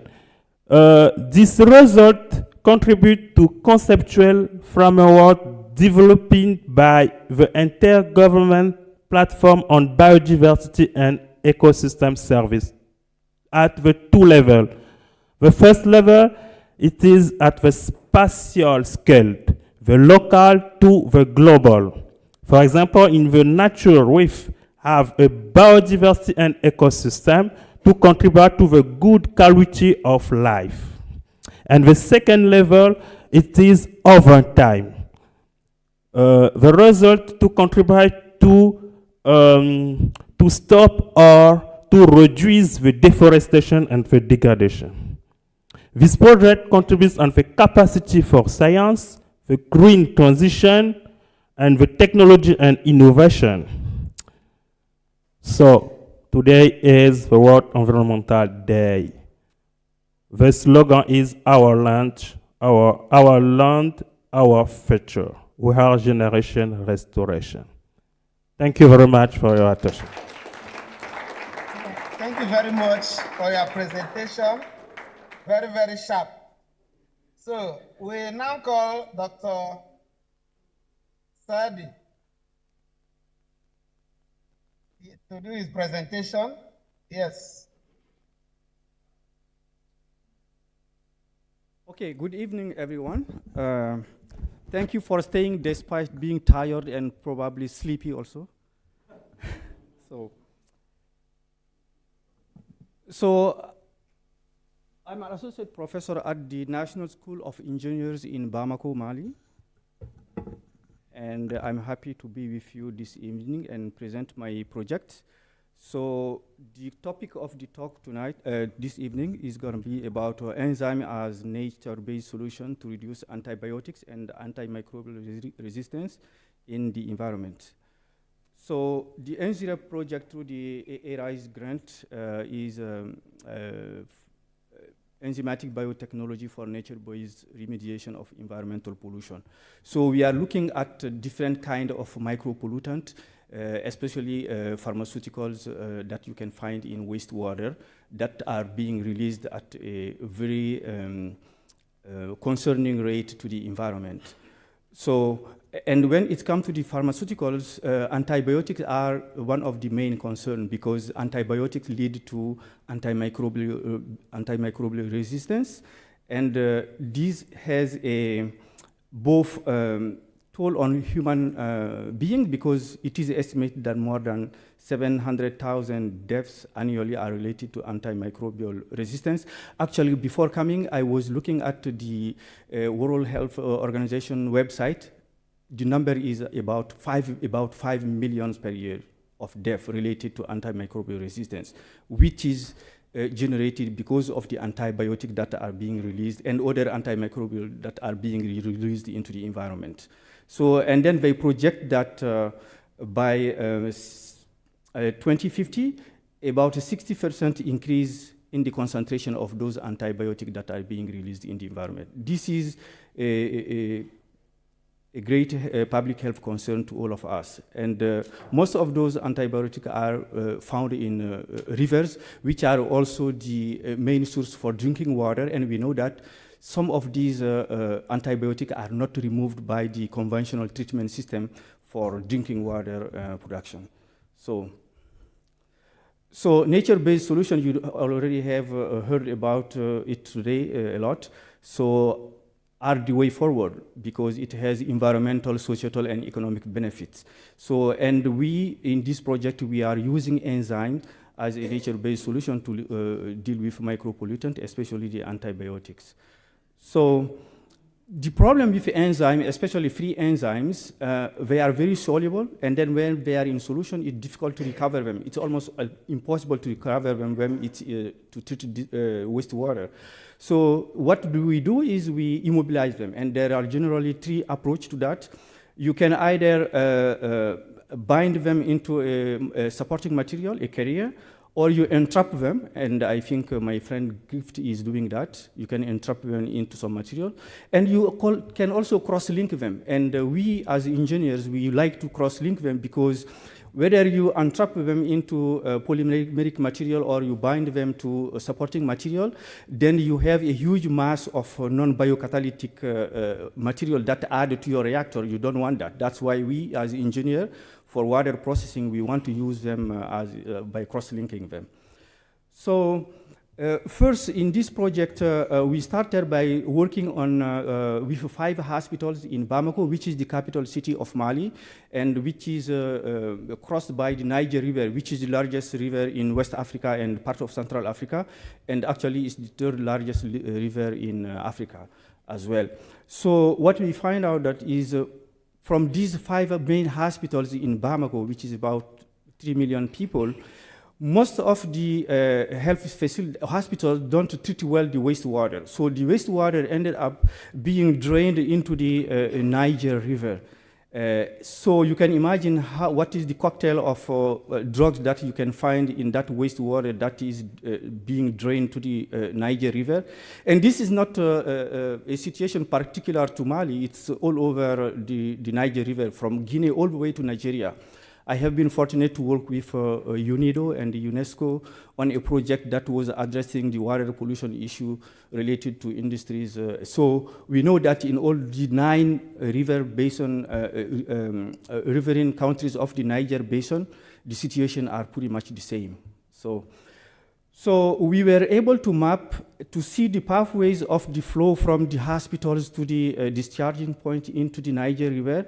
And we did also analyze what are the antibiotics that we can find in the wastewater. So with the analysis, we find out that there are at least 12 antibiotics that have been identified into the wastewater reaching the Niger River in Bamako. And you see, usually these contaminants are very difficult to detect in wastewater because they are at very low level in the nanogram per liter. But in Bamako, and it's probably the same everywhere along the Niger River, the concentration can reach up to 38 microgram per liter, which is huge compared to what you find in other parts of the world. And this is some data that we already have, but is not published yet. So we also partner with the University of Johannesburg through some of my colleagues, Soraya Malinga, who is not here, but with Dr. Adrian Abrams. Abrams, can you stand up, please? So he's my guest to this conference. So we collaborate. Thank you. we collaborate, Soraya and I collaborated prior to this project, but this project strengthened our collaboration, and now Adrian is on board. And we did some work with one of the grad student, a master student at UJ, to even further to the use of enzyme. Now we are also using, entrapping it into, embedded it into a polymeric membrane, and to treat waste, not wastewater, but surface water. And this is one of the outcome of that work that you see here, which is published in the Journal of Water Process Engineering, which is a Q1 journal in this field. So what you see here, and this drug is not antibiotic, it's one of the antiretroviral drug used against HIV disease. So this results highlight that, you know, the potential for enzyme to remove a broad range of micropollutants in water and wastewater is there. So we have to harness the potential. So these are just samples of results I want to show here because of the diversity of the audience. I didn't want to bother you with the details of the enzyme and the removal of micropollutant. So through through this grant, we also would have a policy impact through the grant, because if you imagine that most of the hospitals in Africa are not, it's not mandatory for this hospital to treat their wastewater at a level where they can remove all the drugs that you can find in the wastewater. It means it's a challenge, because these drugs end up in the environment and generating antimicrobial resistance, leading to infectious diseases that are hardly treated. So this is a problem. So we would like also to believe that we will be able to contribute to the Agenda 2063, especially on Goal 2 on education in STI, and also Goal 7 on environmental sustainability through detoxification of wastewater and soil. And also to the SDG 6, because you know that one of the targets is to reduce by half the wastewater that is being released without any treatment to the environment. And also, we, for sure, within the framework of One Health, our work would be of impact when it's come to fight against AMRs in the environment. So we are also expecting some output. We are partnering with a company in Sweden, which is called Farem Biotech. So they also work on enzyme. So we have partnership agreement that we are going to take this work out to the industries, especially to implement the removal of drugs in wastewater in industries, especially pharmaceutical industries, generating huge amount of wastewater, and also to health facilities. So these are my collaborators that I have been working with CSIC, that I don't know if they are still present here. I work with CSIC in Spain, and also with the University of Johannesburg that I mentioned, and the Aarhus University in Denmark, and the KIT in Germany, and also lately the University of Pisa in Italy. So we have been very fortunate to be able to send our students. This is the team of research that you see here. We have 2 PhD students on board. The lady here on top of the left, she just returned from CSIC in Spain, and she's working on 2 manuscripts right now. And we have also Bala on top right, who is visiting Denmark now, Aarhus University. And then we have the 2 students who were advised by Adrian. They just returned also from the University of Johannesburg. They are also working on some of their manuscripts that from the data they generated there. And we have Hawa, who is in Italy. So, and then we are expecting to also send Sally to Norway through our partners. So this is all capacity building through partnership, thanks to the ERISE grants, and we are transferring knowledge and skill and know-how. And then once they come back, the lab is already ready, so they will be working in the lab right in Mali from all the experience they have gained abroad. So That said, I would like to thank the European Union for funding the ERISE grant and the African Union. And I would like to thank the African Academy of Science, the ERISE team, Obed and his crew, and the Institute Pasteur de Tunis for hosting us. Thanks, Emna and your team, and the National School of Engineers and the numerous people who work behind the scientists who are not visible during these conferences. Thank you so very much.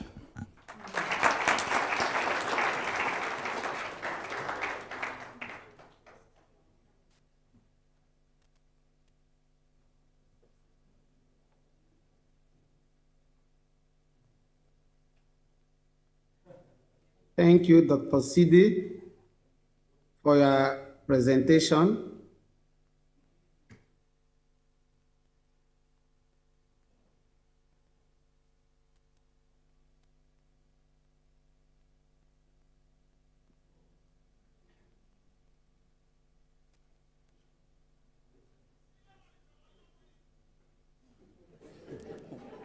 Dr. Sidi, thank you. We can call on Dr.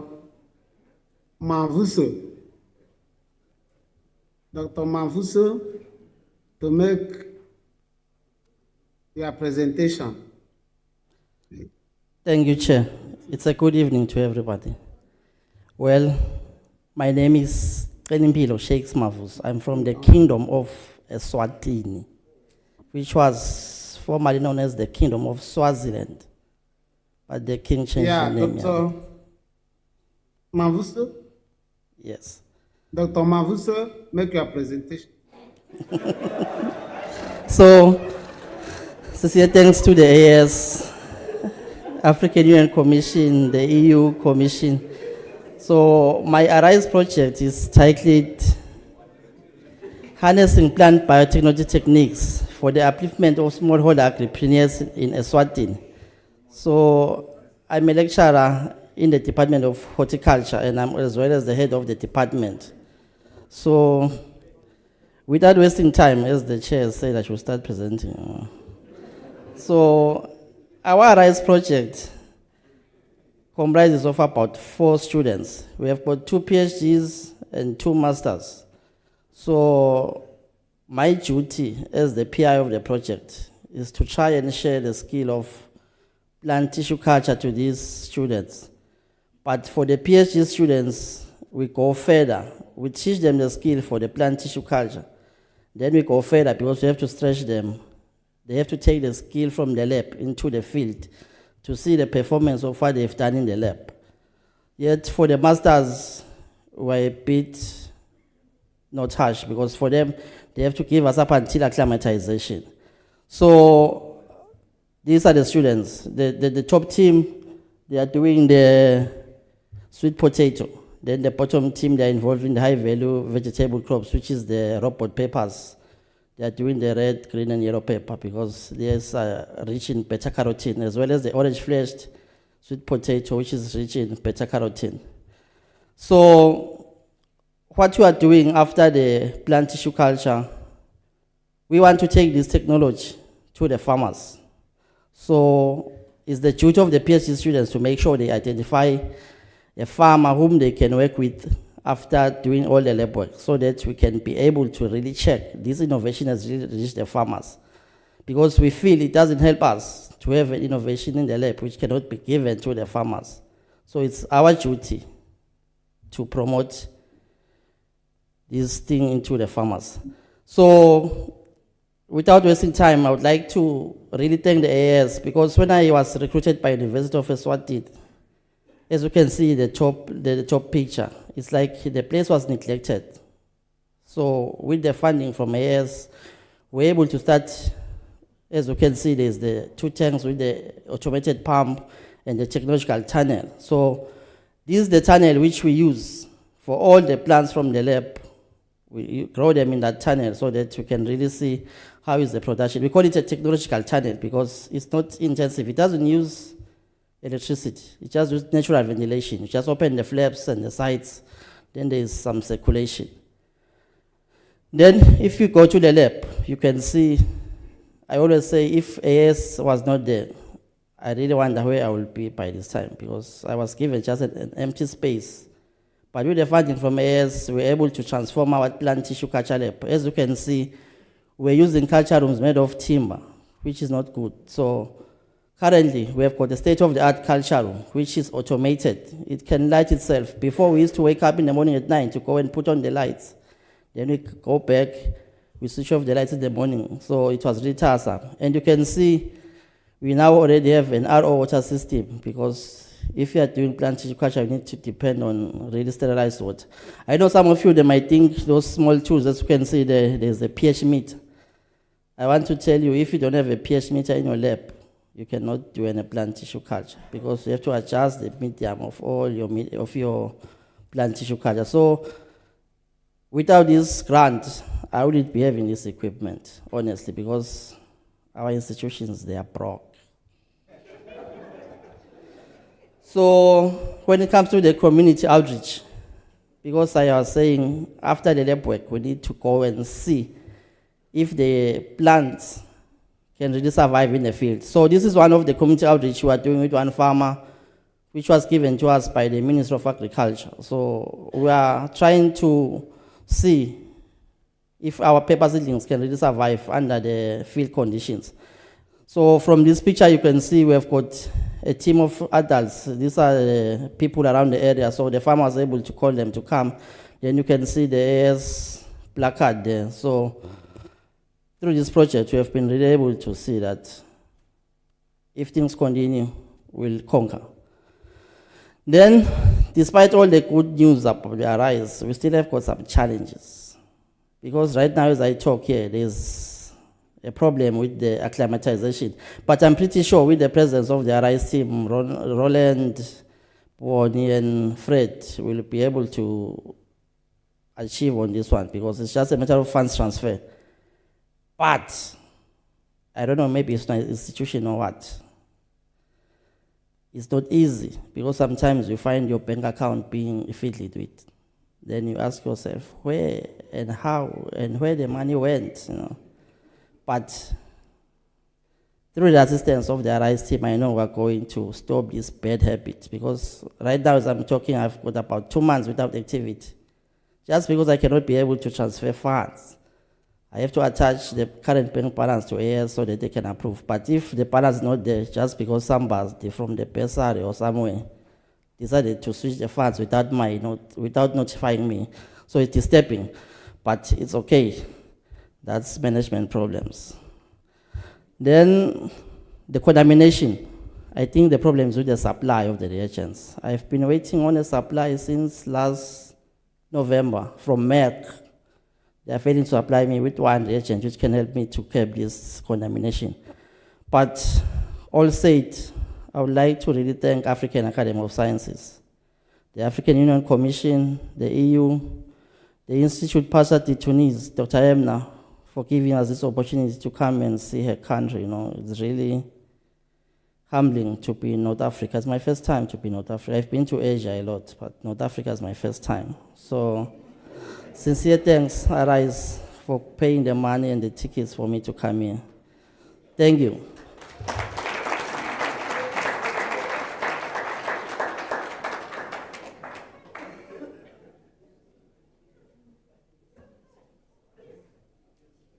So, thank you, Dr. Mavuzo.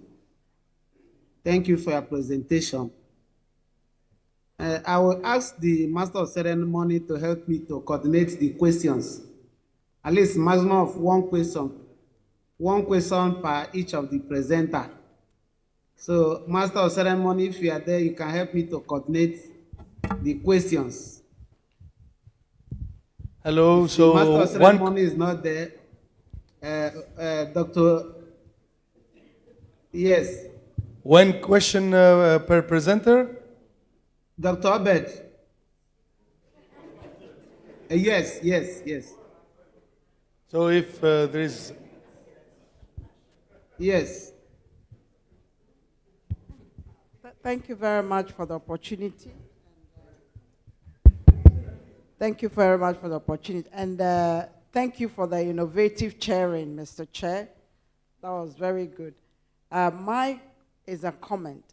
and that I want to acknowledge the importance of a combination of engineering and science. This is what we don't have often, and I really applaud you for doing that. My question is, how are we going to make sure that, well, you showed, a lot of your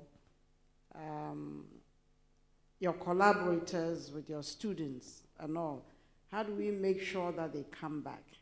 And how do you make sure that the, IP is kept, in Africa and used, by Africa? Thank you.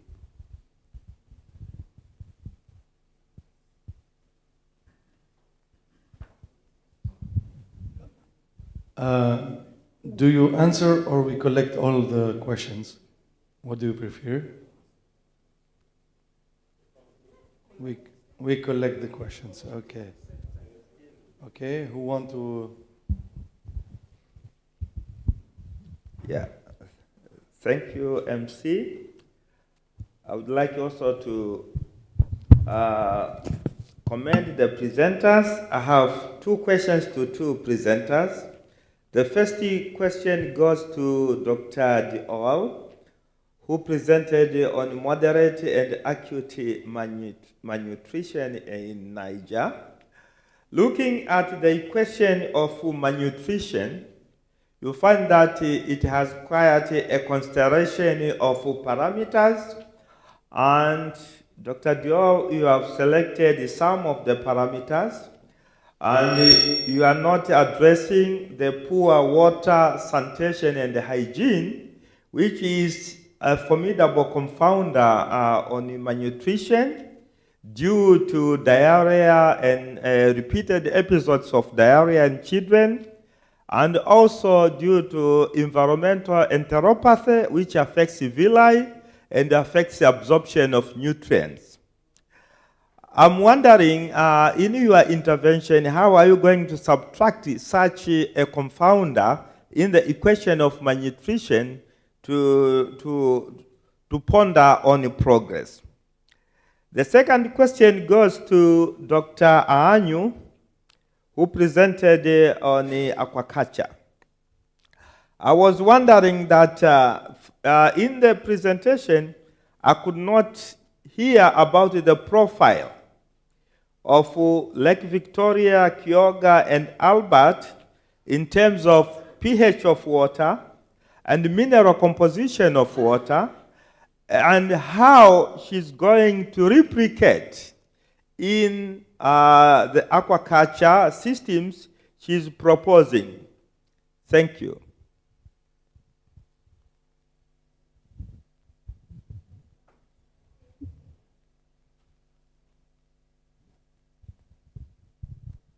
Thank you. My question is a follow-up to the director's question, and mine is addressed to Sidiba. Sidiba, you mentioned as part of your future perspective that you are now in consultation with some biotech company for synthesis of your enzymes. First of all, I have a question, then I have a suggestion. The question is, have you checked within the continent that we don't have any biotech that you can collaborate with for the synthesis of this enzyme? And the suggestion is, as scientists, we're always happy, especially when our work gets to stages as this. And sometimes we might forget to put the nitty-gritty into context. What do I mean by this? Designing and spelling out who gets what and who is associated with what. After you do your due diligence and we don't have any company on the continent, I would suggest you, involve the AAS Arise team, involve your legal partnership and innovation department so that everything is spelled out and each party knows who is getting what, who is claiming ownership to the patents that might result from this. Thank you.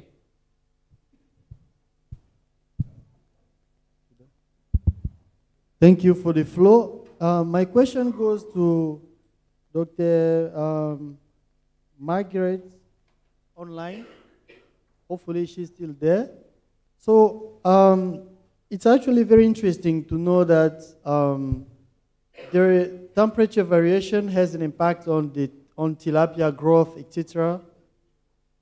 But it's also, at the same time, quite confusing for me because it's the first time to hear that.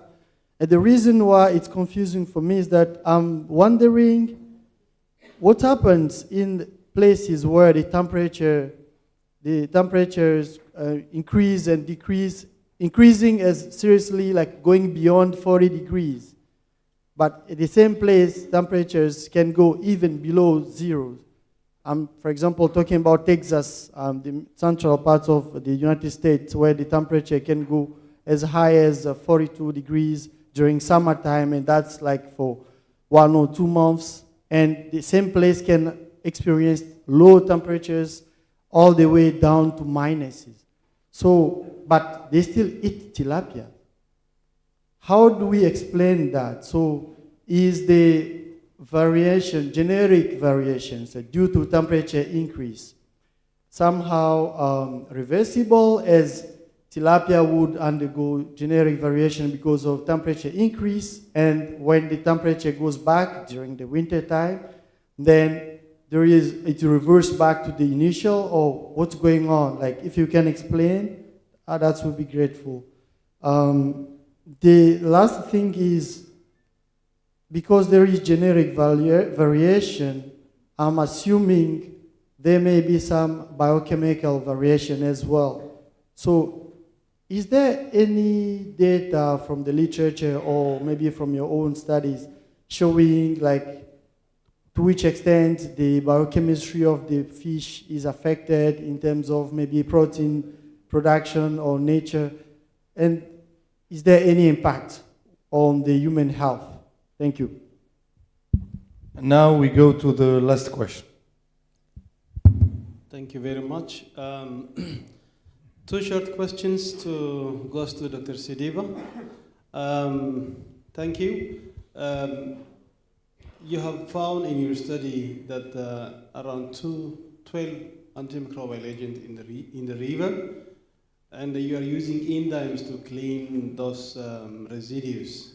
One of the things would have been better if you have followed the routes of effluents into the cities, and then did you correlate that those 12 antimicrobial agents are the common antimicrobial agents that are prescribed in the hospitals, and which of those might have contributed significantly for those residues is one question. And the second is, how do you select your enzymes? Are they a natural product from, or a recombinant proteins that you produce in the lab? Thank you.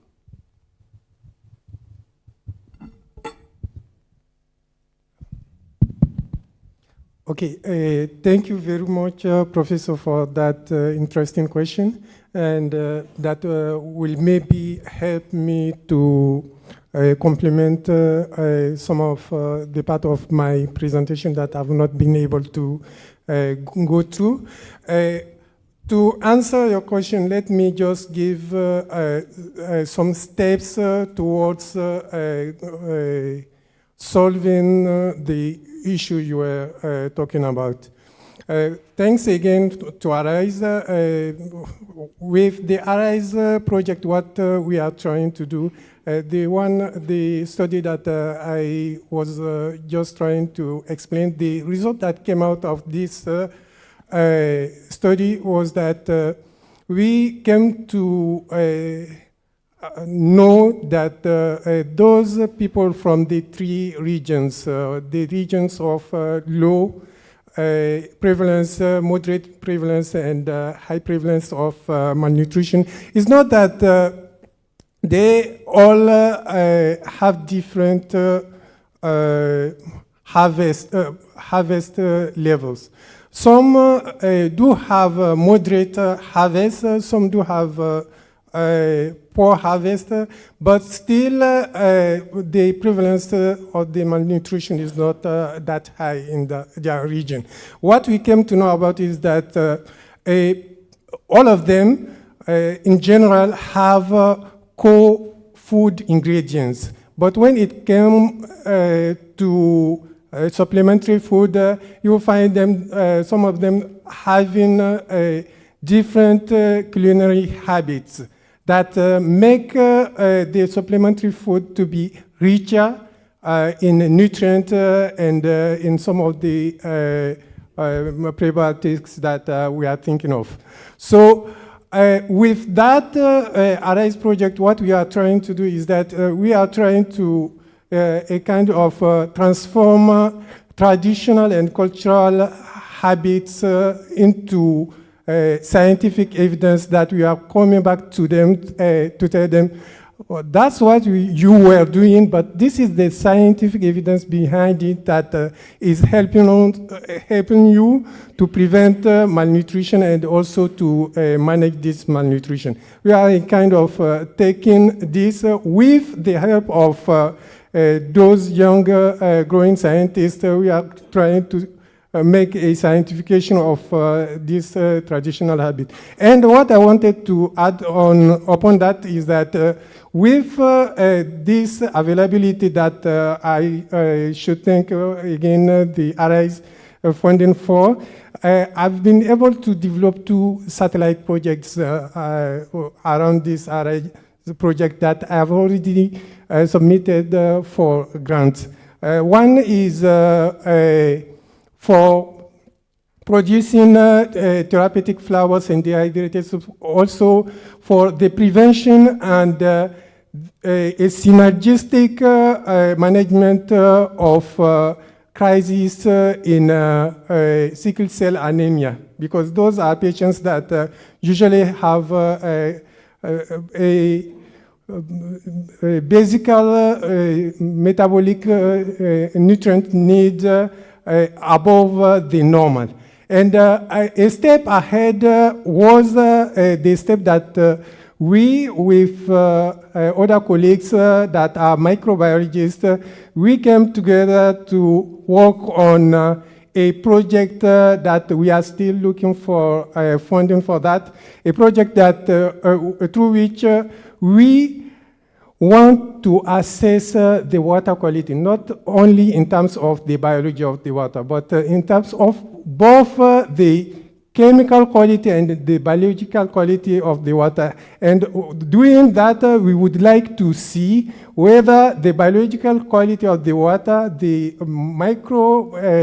microbes that are living there, have a serious impact on the installing and maturing microbiota of the infants, and see whether it could be linked or correlate to malnutrition. So through that project, that's what we are aiming for. But still, that project, we've not been able to apply for a grant for that. But the good news is that for the 2 of the projects that we've been able to develop and apply for grants for that, let's say in the month of March and April, we are able to have a feedback from the funding agent to which we've applied for, and they are very promising projects. We've not yet come to know about an official notification of the granting, but it was very promising at that time. Thank you very much. Thank you. I have 2 questions. I will try to answer them. Regarding the question asked by Dr. Oti Boateng, how do we make sure that the students return back to Africa? So far, I have sent 4 students abroad. They all came back. My students know that if they had the opportunity with me, it's because I came back to Africa, because I had a position in Canada before returning. So that's what I tell them. This is our country, this is our continent. If we don't develop it, nobody's gonna come and develop it. It's very simple. So, yeah. And then when it comes to intellectual properties, I think we had this discussion during the first day of training. we as scientists, we have to be very alert. If we think that our research is leading to something that have much commercial value, it's important to not publish it in paper. Otherwise, you will not have any patent or any intellectual property right on it. So you have to keep it until you have the patent. So that's what I suggest to others. I already have one patent, so I've been through the process and I know exactly what it takes. So I encourage my other fellows who didn't go through the process to look into it before they publish their papers. So the next question, if I did check, Mary, if I did check if there is a biotech company in Africa. Well, as far as I know, when it's come to enzymes used for wastewater treatment or environmental application for remediation, there is no company in Africa yet, as far as I know. And there are very few companies in the world, I know all of them, for working with enzyme for more than 10 years now. So one is based in Finland, there is another one in US, I will not name them. And even this one we are working, partnering with in Sweden is very new. You can have enzyme applied in food industry and other applications, but for environmental remediation, not in Africa yet. We hope to be the first. So, and in our proposal, we clearly mentioned that we plan to have, at the end of the project, a startup company on implementing enzyme use in industry for wastewater treatment.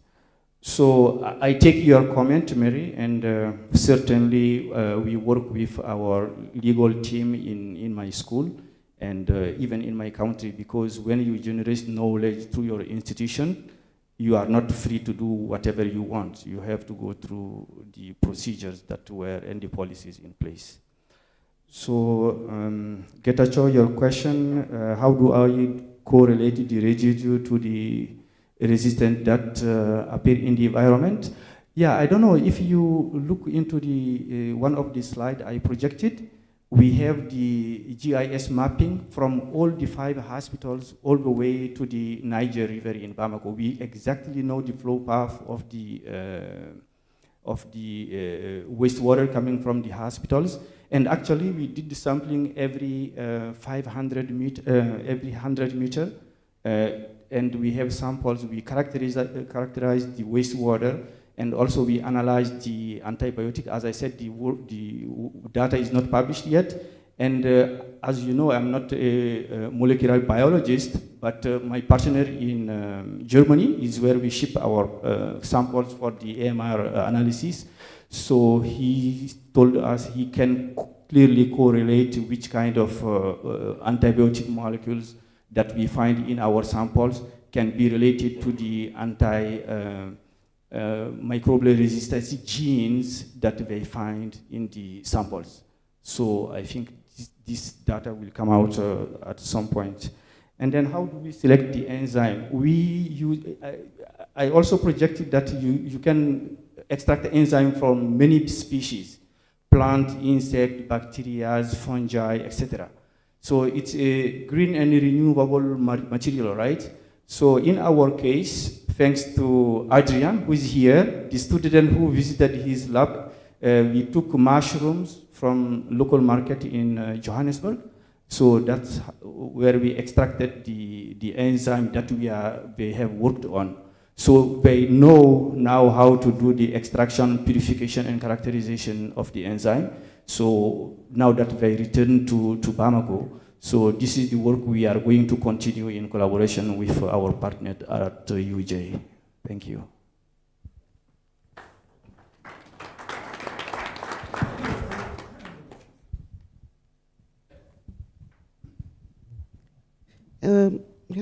I would like to take this opportunity maybe to tell some words about the question, what are we going to do with the students? Some of them, they go to other countries, and other ones, they just finish the project, but they don't have a job. They have the skill, but they were not employed. I think it's a good question for all of us. For example, in Mozambique, we have people who finish the postgrad, they are researchers, but sometimes they don't have funds to do research, and also sometimes they are appointed to do another kind of activity, mainly administrative activity. So I think it will be very important to find a way to maintain Africans doing research, because in some countries the salary is not enough, so they prefer to leave the investigation and they go to other countries. So yeah, so this is my that I would like to share with you. It's very, very important to look around it. Thank you.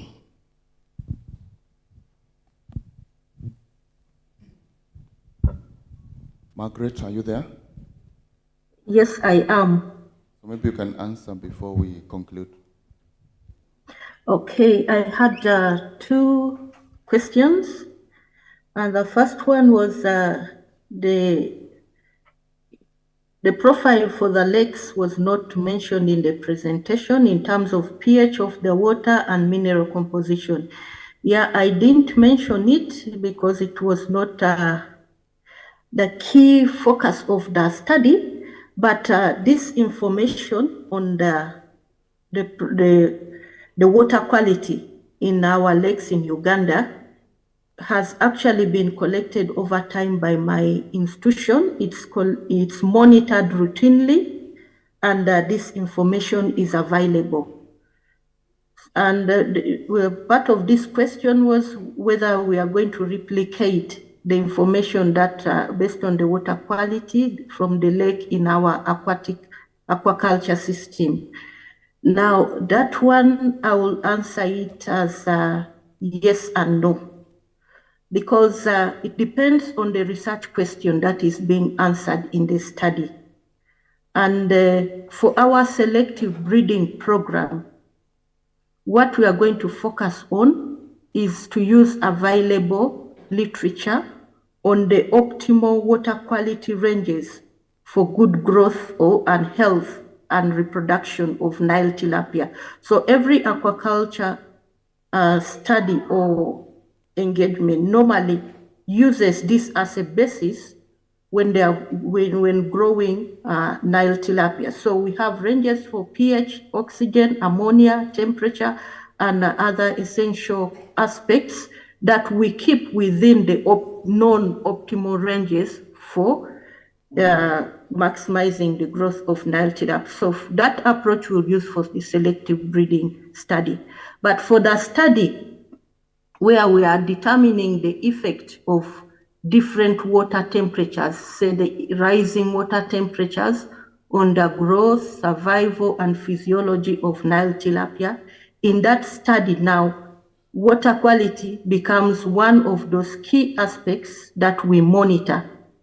We monitor the effect of the treatment also on the water quality. And water quality, oxygen, as I mentioned, is one of those key elements. And normally when temperatures are very high, the ability of water to hold oxygen reduces. So because we are running an experiment with different water temperatures, we expect that the water quality parameters like the oxygen levels, even the pH and ammonia may vary. So and these parameters are related. So we are going to monitor them as an effect from the treatment. Then I also had a second question where one person in the audience was wondering about the effect of temperature on the growth of Nile tilapia. So I begin from the point I have just left. Studies have shown that increasing temperatures affect the ability of water to hold oxygen. So dissolved oxygen is very key to the survival and growth of Nile tilapia, of fish in general. So when the levels of oxygen drop because temperatures are going so high and dissolved oxygen is low in the water, it even affects the appetite of the fish. So you find the feed intake reduces. And because the oxygen is key in the metabolic processes, you find the metabolic processes are also affected, which result into compromised growth. Then high temperatures beyond the optimal tolerance limits for Nile tilapia in particular, which is the focus of this study, have also shown that the reproductive success of Nile tilapia reduces greatly when you have temperatures above 30 degrees. You have fewer number of eggs produced by the female, low fecundity, and you also have few of the eggs being viable. So those are issues that need to be addressed. But having said that, actually the person who asked the question was very articulate. Having said that, some of our water bodies are actually in locations where temperatures are generally high. The nearest to Uganda I can give is Lake Turkana. You find the temperatures going above the 30 degrees that we talked about. And it is possible that these tilapia have a genetic makeup that enables them to tolerate such high temperatures. So it may be based on the genetics of the fish as well. And so that's why our study is now coming in to identify which particular strains are those ones of Nile tilapia that have the ability to withstand these high temperatures and continue growing and reproducing optimally. And actually one of our lakes in Uganda, Lake Victoria, had in the 50s fish from Lake Turkana introduced into that lake. So hopefully we will be able to get some of those genes for resilience to elevated temperature, and we can make use of them in our breeding program. Thank you so much.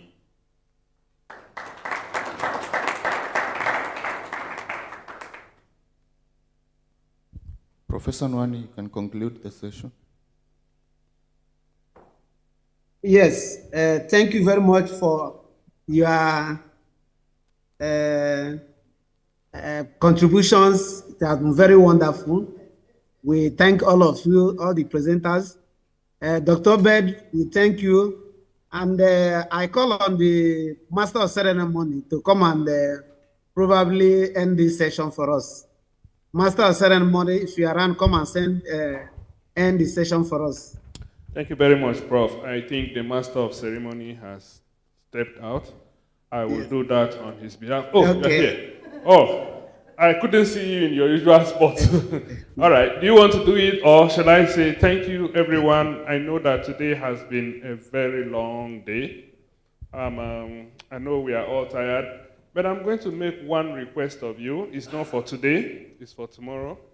I'm hoping that it will be acceptable to you if we started tomorrow at 8:30 instead of 9, to allow us close earlier than the time we have set on the program.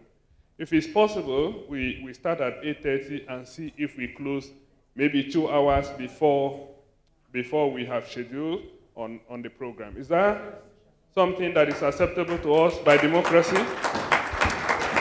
All right. Thank you very much. And I'm using this opportunity to beg the moderators for tomorrow that when we... All right.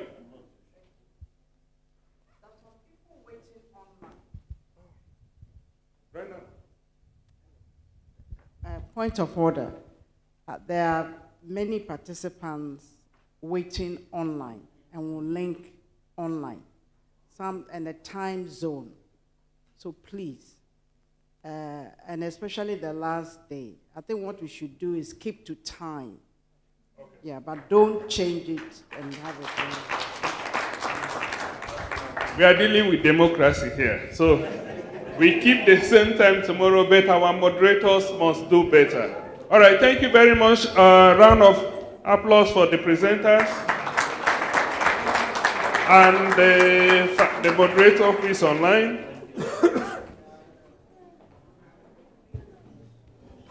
Yes, please, if you are making a presentation tomorrow, please do share the slides with Nicholas. If you can share it now, all the best. Thank you so much. Have a good night, Rick. And thank you to the moderator online and everyone online.